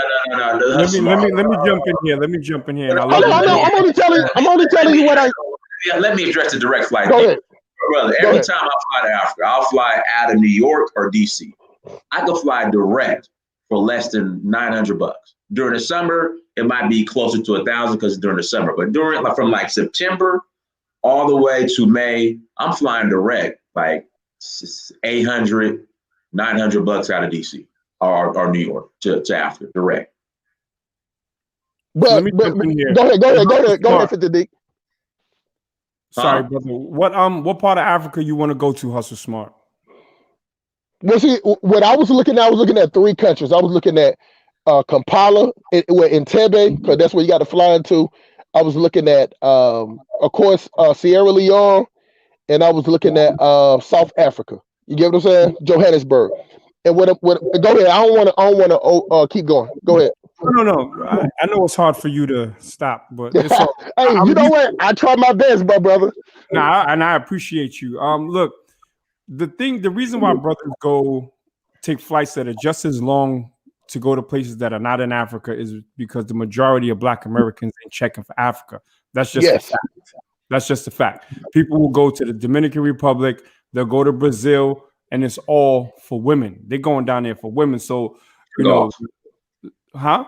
Trick off. Yeah, trick off, basically. So that's why the trick off is stronger or more of a pull than the cultural exchange. And I'll tell you this, my going to Ghana last year was not a cultural thing. It wasn't. I made a Facebook post that said, if I can fly 17 hours straight to Thailand to train Muay Thai, I can fly 6 hours to go to Ghana. And that's what I went down there for, was for boxing. I didn't go down there to find myself because I'm some lost brony that don't know who I be and I don't have no culture. No, I didn't go down there for that. I went down there to throw these hands. And when I went down there, then I made connections that are like this. You know what I'm saying? So if you move from a place of power, let's say you're proud to be a Black American, you're proud to be a Pan-African or whatever, and you go somewhere, you have a better chance than if you go there on some nobody knows the trouble I've seen, and please accept me as one of you. Be who you are, be proud of who you are, and move from a point of power. Oh, and one more thing, Hustle Smart. I see you always you say Black people are doomed and Black Americans this, but then Nigerians, you bigged up Nigerian men. There's a lot of Nigerian women that would argue and say that a lot of Nigerian men are dogs. The thing is, we can't generalize any people. I think that Black people in general, on a whole, even though we are different, we all have problems. And what ties us together, unfortunately, is the fact that many of us are at the bottom of the socioeconomic status.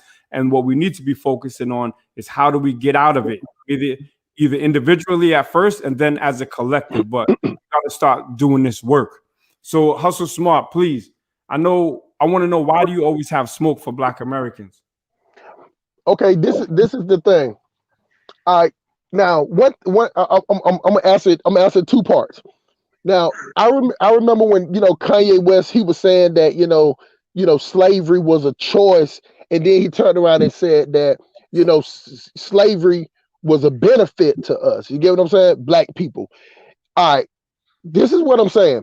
When you look at the population of, and the only reason why I use Nigeria in this example is because I looked at the men and the women. You get what I'm saying? Now I know in America that the black family over here teaches the Black female, you know what I'm saying, the wig wearing wild hyena, they teach her to be the strong one. You get what I'm saying? But the females over here, they teach their sons, they make their sons their boyfriends. They make their sons their little husband. You get what I'm saying? A black woman in America will push her daughter out the house to go out there and work and keep her son right there. You get what I'm saying? She'll keep her son right up under him. So it behooves me on how Black women in the United States is complaining about the same men that they're the ones raising. You know what I'm saying? Because when I was growing up, it wasn't a man that told me not to trust a woman. It was a woman. It was a female the one telling me that bitches ain't shit. They don't trust these hoes. You get what I'm saying? You don't want to mess with them. They nasty, whatever. It wasn't a man telling me that. You get what I'm saying? So it was a way to keep me close, because for whatever reason, that's what we do. So now in America, we got all these Black men that's emotional. Now, when you look at the birth rate over here, far as men and women, it's more females than men. You get what I'm saying? No matter now in Atlanta, it's 20. What it is, Diane, it's 19-1. You get what I'm saying? It's like 19-1 in Atlanta. But what I'm saying is just overall, you know what I'm saying, that it's more the females be able. Now, I'm not no scientist or nothing, so I'm not gonna attribute that to. I don't know how to attribute that, but it just seems when I look at Nigeria has more. Smart, I cut you off. They're wearing wigs everywhere. And no. As everywhere. Not in a black America. Yeah, you that's right. But that's just like saying all or not all. But ain't no group of women that's spending over 1 or 2 billion a year. That's only 22 million people, like in America. You get what I'm saying? That is just 100% fact. It's no way you can go in America where 99.9% of the women got strangers' hair from other countries in their head. You get what I'm saying? Where you don't have no money, for your kids to when they graduate. You know, the average you could just bring people on the show and ask what they receive as black kids, what they receive from their parents when they graduated. You get what I'm saying? And the most I can go with my own family. I go with anecdotal. The most you're gonna receive is some Golden Corral. You know what I'm saying? You might go to Olive Garden and you might get $500. While your mama, your sister, your cousin, all of them got $500 worth of Remy, Brazilian, wavy, natural, kinky, all in their head. You get what I'm saying? Like it's women over here that will kill, that have killed to put somebody else's hair in their head. You get what I'm saying? Now, hold on, Hustle Smart. Go ahead. Juxtapose that with Nigeria. Juxtapose that with Nigeria. No. But see, no. The only thing that I was compared with Nigeria is about is for as the men and the women. You get what I'm saying? What I was saying in Nigeria is more men than it is women. You know what I'm saying? Now I'm telling you, I'm not a science or nothing, but you know, when I talk to Nigerian men and I talk to American men, I'm from here, born and raised. You know what I'm saying? The black men in America are way more emotional. Just have way more of emotional reaction than you talk to people from Nigeria. Now I'm just saying, I could be 100% off on this. You get what I'm saying? But it just seems like to me that the culture in America is to spoil your sons and to make it. You know, people always think like I'm talking about women, but I think it's bad that the woman is treated, you know, pushed out at 15 or 16 years old. She grown, she fast, she can go do whatever. But a black woman will let her son bang up the whole neighborhood. Let him sleep with. He can stay with his mama and have females staying in the house. But a black woman won't let her daughter do that. You get what I'm saying? She gonna push her daughter out. Her daughter gonna be working at Taco Bell and McDonald's. Clicking up with some more girls from the job trying to get an apartment, but she'll let her son stay in the house with no jobs, a whole lot of swag, a whole lot of tattoos, and 12 games, rocking 12 different colors.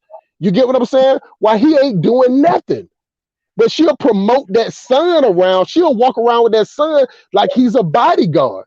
And the way that it is in the United States is that's why black men are like tools to black women.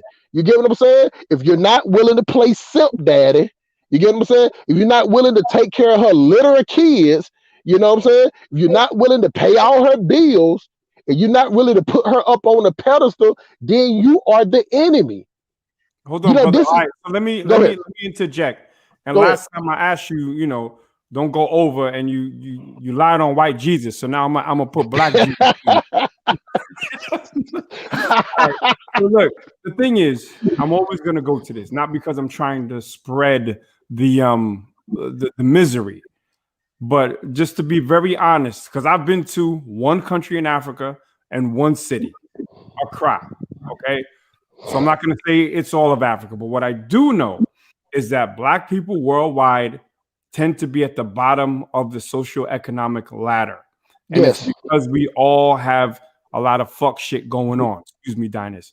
So when we start doing the Black American versus African and uplifting the African at the expense of the Black American, or uplifting the Black American at the expense of the African, the only ones that win are the xenophobes in the chat or the xenophobes in real life.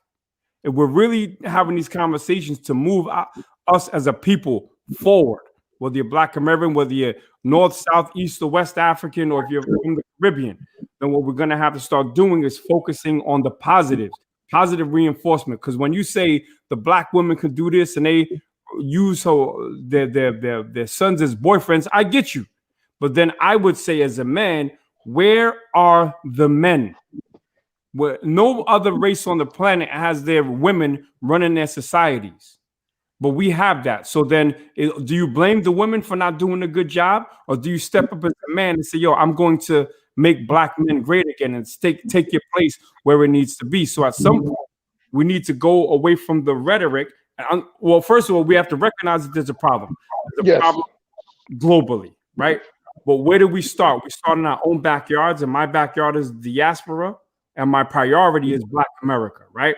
So then we have to say, all right, I ain't gonna, play stepdaddy, but if I see a young kid in the street, I'm gonna put him under my wing like chicken fried rice, and then put him on game. So we got to start putting our young men on game so they don't grow up to be these emotional men. And look, emotions are good, but it depends on how you use them. I like to be passionate. You know what I'm saying? I'm a warrior. I'm not a politician. So the last thing you want to do is put me in front of a podium, and speaking about politics. Call me when the shots start going, and then you'll be really happy to be next to me. But true, you start saying this versus that. What I will say, if I'm going to generalize something about Nigerians, is that when they do whatever, they do it to the fullest. And what do everybody say about Nigerians in Africa? They say that they're go-getters, they're hustlers, and they also say that they're what? Arrogant. A lot of people say Nigerians are arrogant and they think they're the best. You know what that is? That's the hustle mentality. It's confidence. If you take a Yoruba and if I had to bet on a student, I'd bet on a Yoruba female in another country in school. I know she's gonna ace her shit because you know what? Her parents are gonna be on her ass if she fails. And there is a drive. If you're gonna be a criminal and you're from Nigeria, you're gonna be the best criminal, like Hush Puppy. Okay, if you're gonna be a businessman, you're gonna be an oil magnate, you're gonna be Aliko Dangote, right? And I'm very proud that I have Nigerian ancestry. I'm gonna keep it 100. Proud Black American, but I'm proud that most of my ancestry comes from Nigeria. So I'm not gonna play one against the other, because when you really go back, we come from West Africa. I'm Team West Africa. I'm Team Black America. And Black America originally comes from West Africa. So guess what? We all win. All right. Now, this is what I'm saying. It's not a blame. What I'm saying is that I look at it the same way that I see the way the colonizer come to a place and they decide how they're going to go to a place. You get what I'm saying? How they decide whether, where we're going to go to this place, which place is more acceptable of us, which place are we going to get the most, we can just come in and just step on them. Which ones are that, even though we step on them, we're going to get accepted. So what I'm saying is I get what you're saying, but what I'm saying is I'm looking at it from a broader canvas, a big wide canvas. You know what I'm saying? So what I'm saying is that the way the system looks at it like this. Okay, 75% of the Black community, as far as the women and the kids, are raised up by a woman. You get what I'm saying? So if we're gonna do anything now the system knows that no type of community, no type of civilization, no type of anything has been led by when the woman was in charge. You get what I'm saying? So do we agree on that? Yeah, absolutely. Okay. Now when you put that point in the air, so you're gonna see how my brain works. It's kind of weird, but it gonna come full circle. So if you put that point that if we know that, of course the system already know that. So how does the system that knows that's doomed from the foundation, that you got the foundation of titties, you get what I'm saying? They know that's not going to be good. So how do we promote that demise by making it shiny? Because you know how black people, we love shiny chains. My chain a little shinier than yours. My chain a little longer than yours. You get what I'm saying? You know how we are. So how the system say, okay, let's prop up the black woman, which we already agreed that you can't run nothing and it's not going to flourish with a woman in charge. So what do? So now they go to concentrate. Now you want to throw 10 billion at them. You get what I'm saying? Now you tell them that, you know what? If a black man, you want to have this apartment, you want to have this food stamps, you can't have no black man here. You get what I'm saying? So this started in the 7. I'm bringing it. I'm gonna make it quick. I guarantee I'm gonna make this quick. Talking about black men, bro. You talking about that's what I'm gonna do. I'm gonna tell you. I'm gonna get to the black men. It's a triangle circle. The black men are definitely whatever. So now you got them focuses on the black woman. So now you made her say that she made a choice. Do I keep this no good nigga around, or do I get this free money from massa, from the system? Of course, she gonna choose this apartment. She gonna choose this house.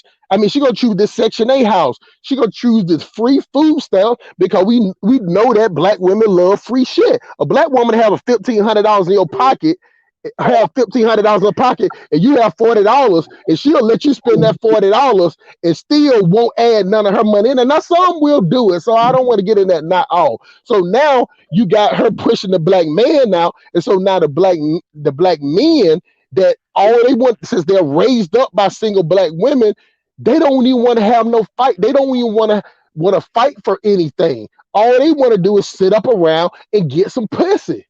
That's all. When you talk to most black men, all they sit around and talk about on the weekend is what female I can put my dick in. They ain't talking about building. They ain't talking about building no organization. They're not talking about building no conglomerate. They're not talking about building no lanes for us to generate wealth. All you talking about is pumping and dumping, which is some dumb nigga fuck shit. You get what I'm saying? So now the system sees that these black men ain't shit. All they want is some pussy. So you give these black men some liquor, you get them some guns, you get them some drugs, and you let them play basketball, you let them play football. These niggas won't do nothing. You get what I'm saying? And then with the little money they got, they're gonna go chase a female, you know what I'm saying, and try to give it to her. So now doing that process, we love going raw dog. We the raw dog masters. You know what I'm saying? We skeeting up in it. We skeeting up, what they call it? Pump and dump, right? Pump and dump. So you got these men that's making all these kids out here that they don't even, like black men are so stupid. I know you like that right now, Nakmeezy. Black men are so stupid that we'll skeet up in a female, we'll bust up in a female and don't even think about the outcome. We're so ignorant as a unit that we sit up here and just think about the feeling of busting a nut in a chick. We're not thinking about what's gonna come afterwards. You know what I'm saying? We just sitting there. A black man will meet a female in the club and will bang her out there in the parking lot, raw dog, and skeet up in her. All right, let me. I don't want to. Let me interject real quick. And I know.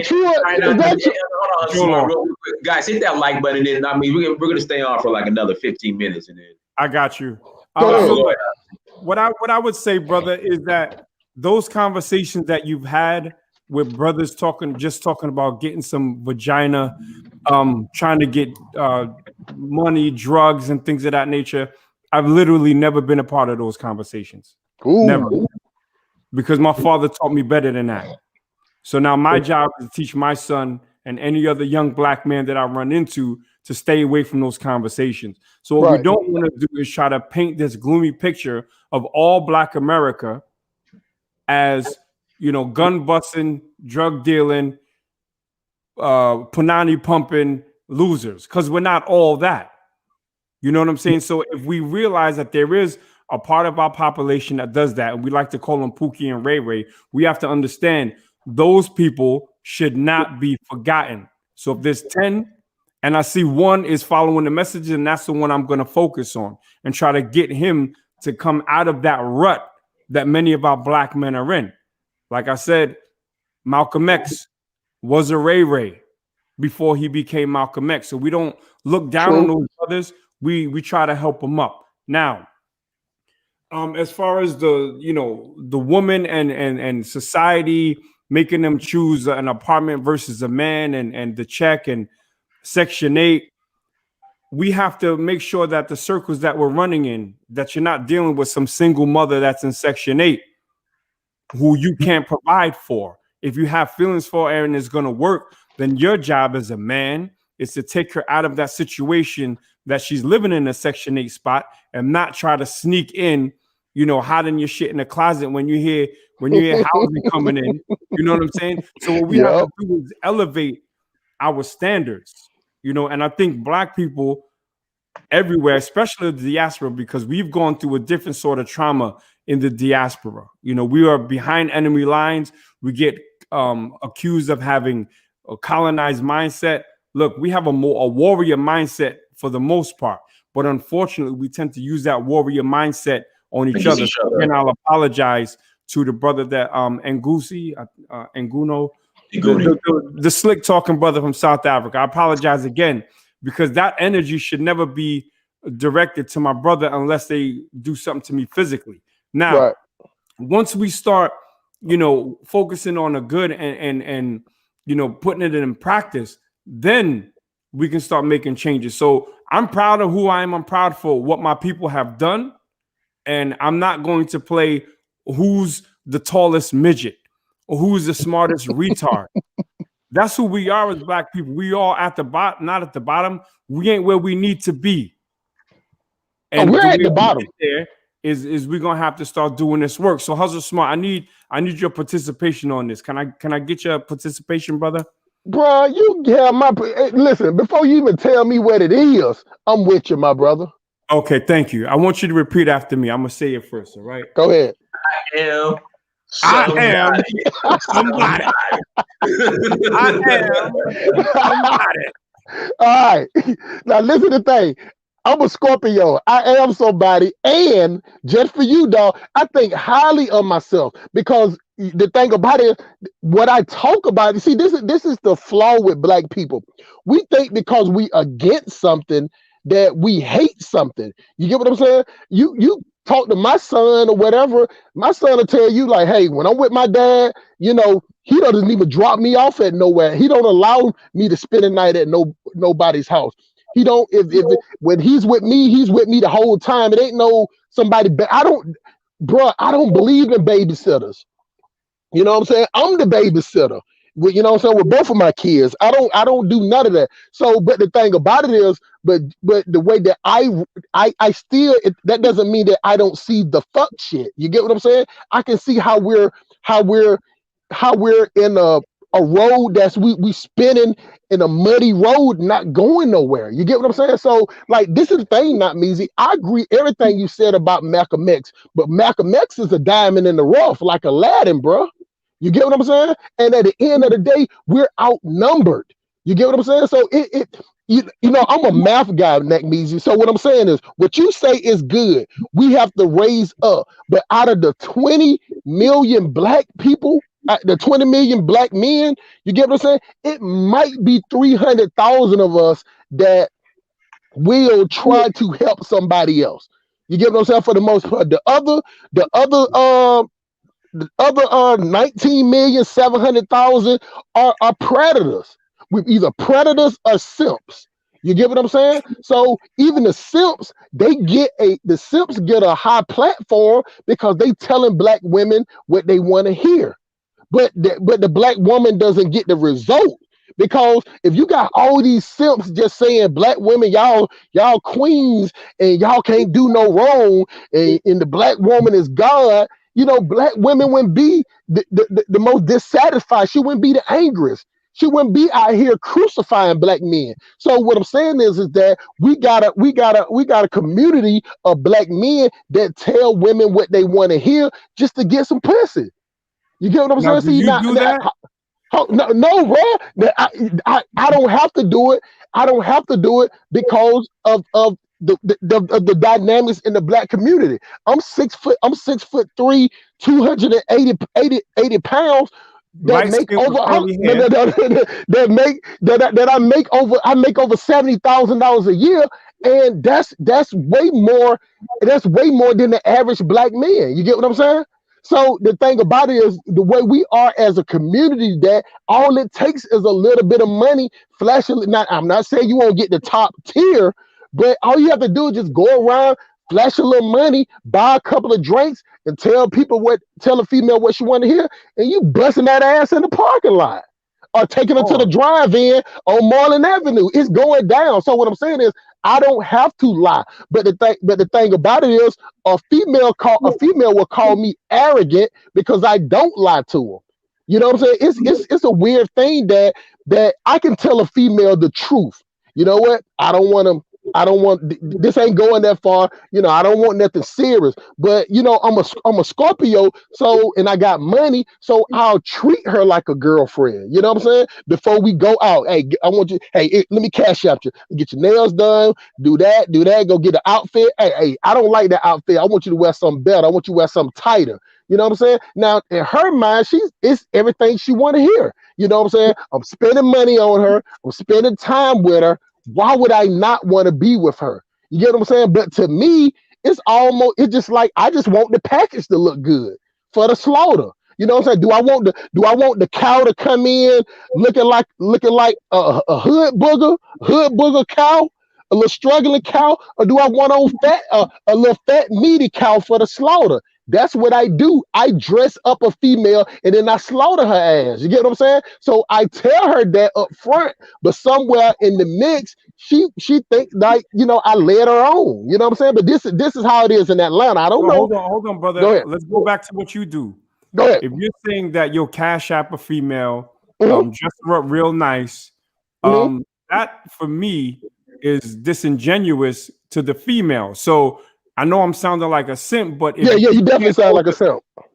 You can't hold a female accountable for her attitude if you're coming in the situation with unpure intentions. And now this is where I'm gonna give back my simp card to you.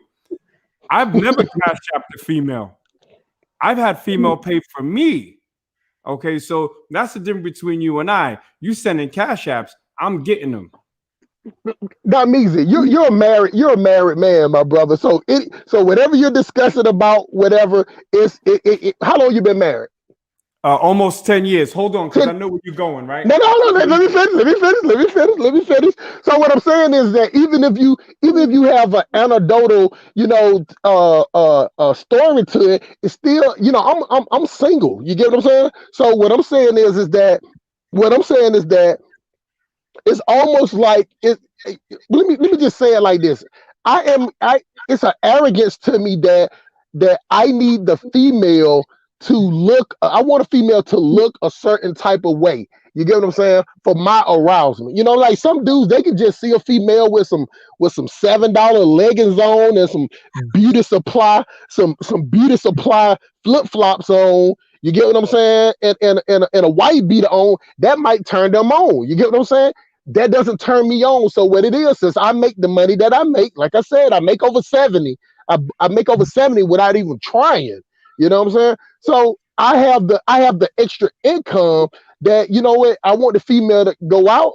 You know what I'm saying? I want her to look a certain type of way. But the thing about it, it's not disingenuous if I tell the female. I already told her. Now, this is the thing. If I tell you that I don't want a relationship, if I tell you that I don't want nothing concrete, you get what I'm saying? Just because I spend some money on you, that's up to you if you misinterpret that. But if I already told you what it is, It's not disingenuous. So put it like this, Nakmeezy. Say if it's a boss tell you, if your boss tell you that, you know what, Nakmeezy, you only gonna work here for 30 more days. But while you working there those 30 days, he give you bonuses. He buying you, you know what I'm saying? He catering lunch for you. You want an extra day off? He let you have that day off with and pay you for it. You come to work late. He don't say anything to you. Now, it's up to you in your mind to say, well, damn, he ain't acting like he want to fire me. You know what I'm saying? He's being nice to me. But that still don't change the point that on that 30th day, you sitting there like, hey, boss, what's going on? You buying lunch today? He like, no, didn't I tell your ass? Didn't I tell you that I was going to fire you? You know what I'm saying? So it's up to you to take that perception, but the what was told to you was already told. So what I'm telling you that I don't have to lie to female. Like I tell you, it's 19 to 1. It's 19 to 1 in Atlanta. So you don't have to lie to them. You know what I'm saying? The way that the female dynamic as far as financial go, all you got to do is just spend a little money. You get what I'm saying? Now the simp card comes in, and if you call that you spending money, but you're gonna spend money anyway because the whole date you're gonna buy it. It's rare that a female is gonna pay for something. So if I'm gonna pay for the dinner, if I'm gonna pay for the movie, you get what I'm saying? Why would I not have her feet? Because I want her feet done. Because when I see her feet up in the air, when I put her feet up on my shoulders, I want to see the gel. I want to see the acrylic. You know what I'm saying? I want the things to be looking good. Come on, Donnie. I know. Come on, Don. Come on. You want to lick them toes. That's why you want them done. Listen. What I'm saying is, I want them done. I want them things done. I don't want to have no crust on her feet that she can pull the sheets with the heel of her feet. You know what I'm saying? So all I'm doing is that I'm. So what I'm doing is putting a wig and makeup and nail polish on a pig. You know what I'm saying? I have no intentions on. I'm just fattening the pig up for the slaughter. But the thing about it, I already told the pig what time it is. You get what I'm saying? So all right, hold on. I got you. But go ahead. We got like 8 more minutes. Then okay, all right. We got 8 more minutes. So I'll make my last words count. Go ahead. There's been people asking where they can find me. It's the channel Nakmeezy. I don't upload a lot, but when I do, I try to make it meaningful. But I'm going to start doing lives again, maybe in about 2 weeks or so. I would like to have Hustle Smart on the show because people. Bro, I'm down. Exactly. So then we're going to get it rocking.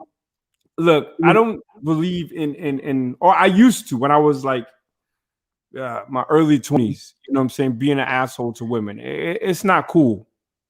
It's not cool. You can't be an asshole to a woman and then when she's an asshole back to you, blame it on the fact that she's a woman. So if you're out there hunting and fattening up the cow for the slaughter, then I would say let's try to, if you can't change the mentality, maybe you could change the woman that you're dealing with, the type of woman that you're dealing with, because a real woman won't really go for that. You understand what I'm saying?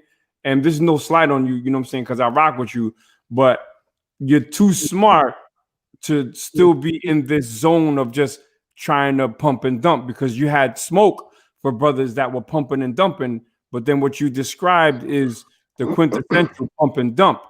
And I know you're smarter than that. And I know you're doing things in the community. So I like to focus on that stuff because I don't want people to paint you as some nonsense, which I know at heart you are not, because I know you have the community in your best thing. So look, to wrap up on my end, this was about the one drop rule. And my point is that we as Black people have to define who we are as Black people. And then once that is done, great. We sit around with a bunch of Black people.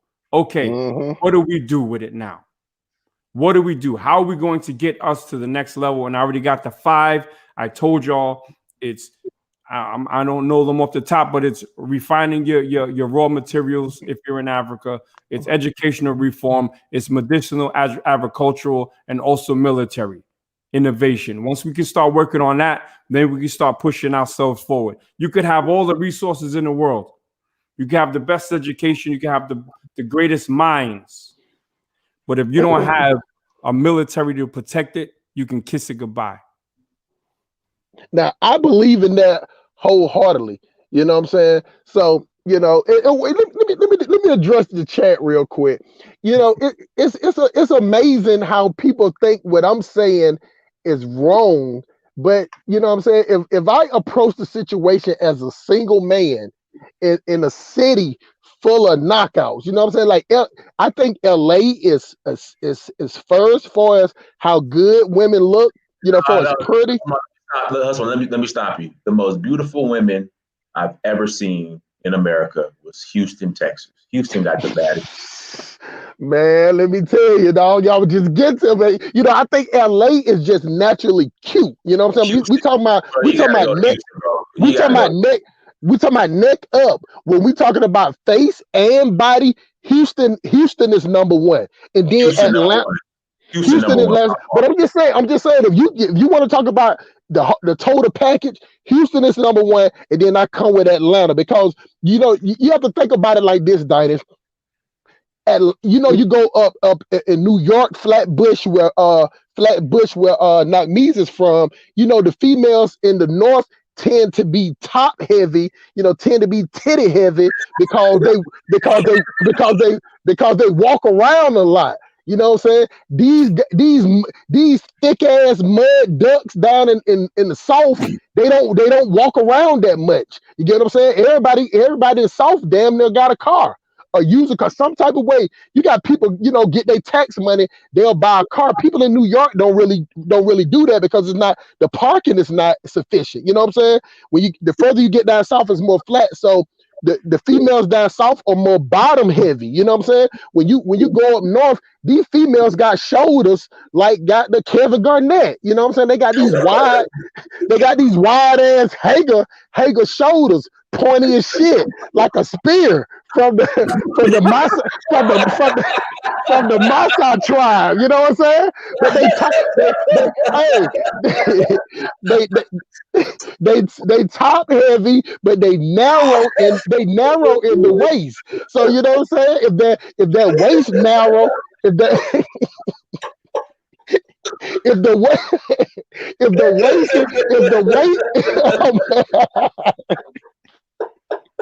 Hey man, you know I'm telling the truth, man. I know women ain't gonna like it because women don't like that men are visual. You know what I'm saying? But a woman can have 1,000 criteria, but men, we are visual creatures. You know what I'm saying? I done been on my way to court and seen a female at the bus stop and bust a U-turn. You get what I'm saying? Like we're visual. I was late for court for a thick chick with some leggings on at the bus stop. Now I seen her from the front, so the front build-up looked good. But when I busted U-turn, I saw her from the back. I'm like, oh shit, she got that tricky booty. You know what I'm saying? It's them leggings that holding all that together. You take them leggings off, half of it go to Europe and the other half go to Mexico. You know what I'm saying? It's spread like hot butter on the Chinese wok. You know what I'm saying? So you can't get tricked by that. But what I'm saying is that I come at the situation to where it at is that I am a single man and that I don't want no relationship. I got 2 kids and I don't allow female. I would never bring a female in because my first point is my kids. I'm teaching my son up to be an entrepreneur. I'm not raising my son up to be an employee. You know what I'm saying?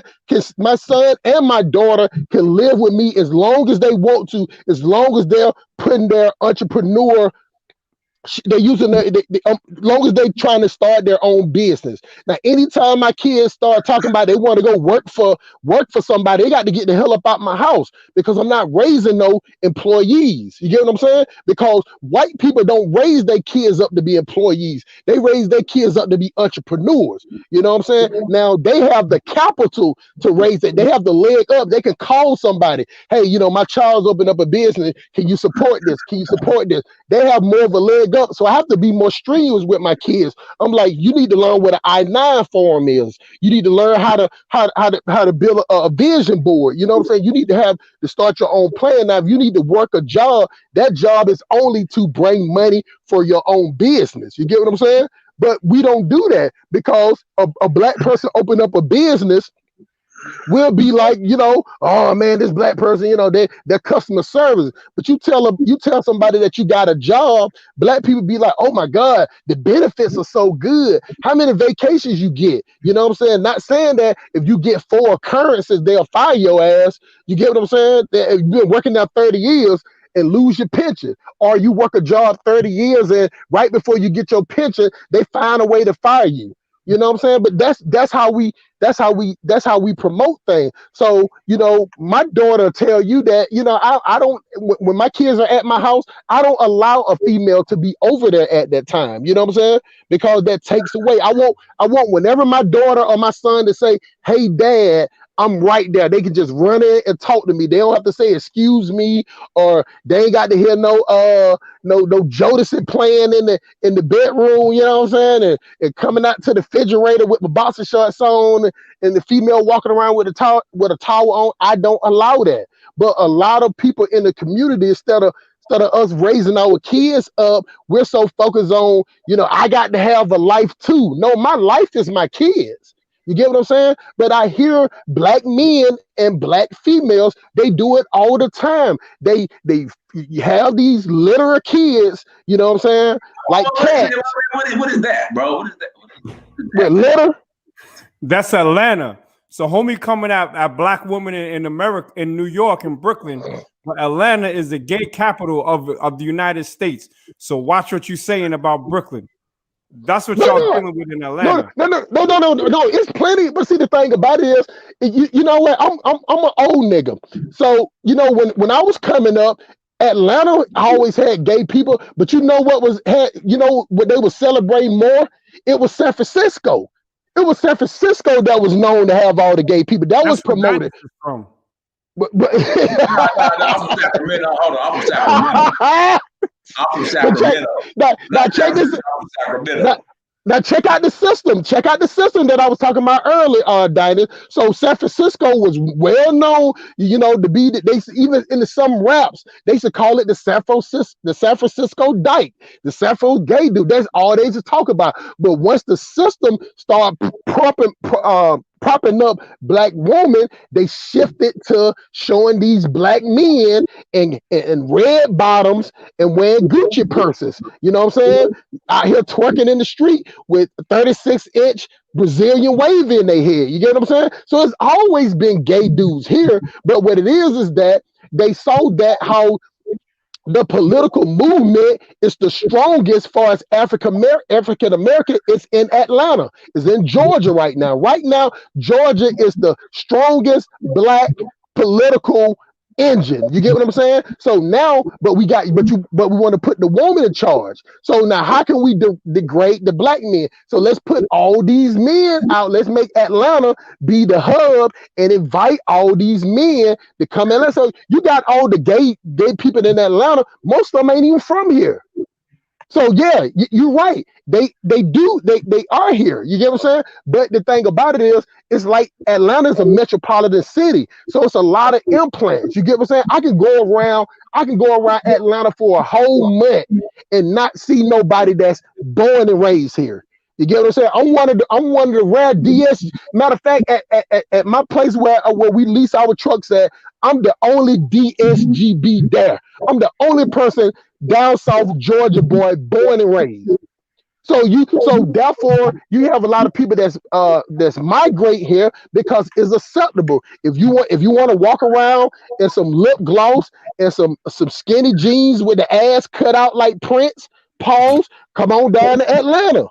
It's acceptable. You know what I'm saying? You got your own clubs, you got your own streets, you got your own community. Matter of fact, and we'll give y'all jobs. And you know what? These black women that we prompt up, they'll be your best friends.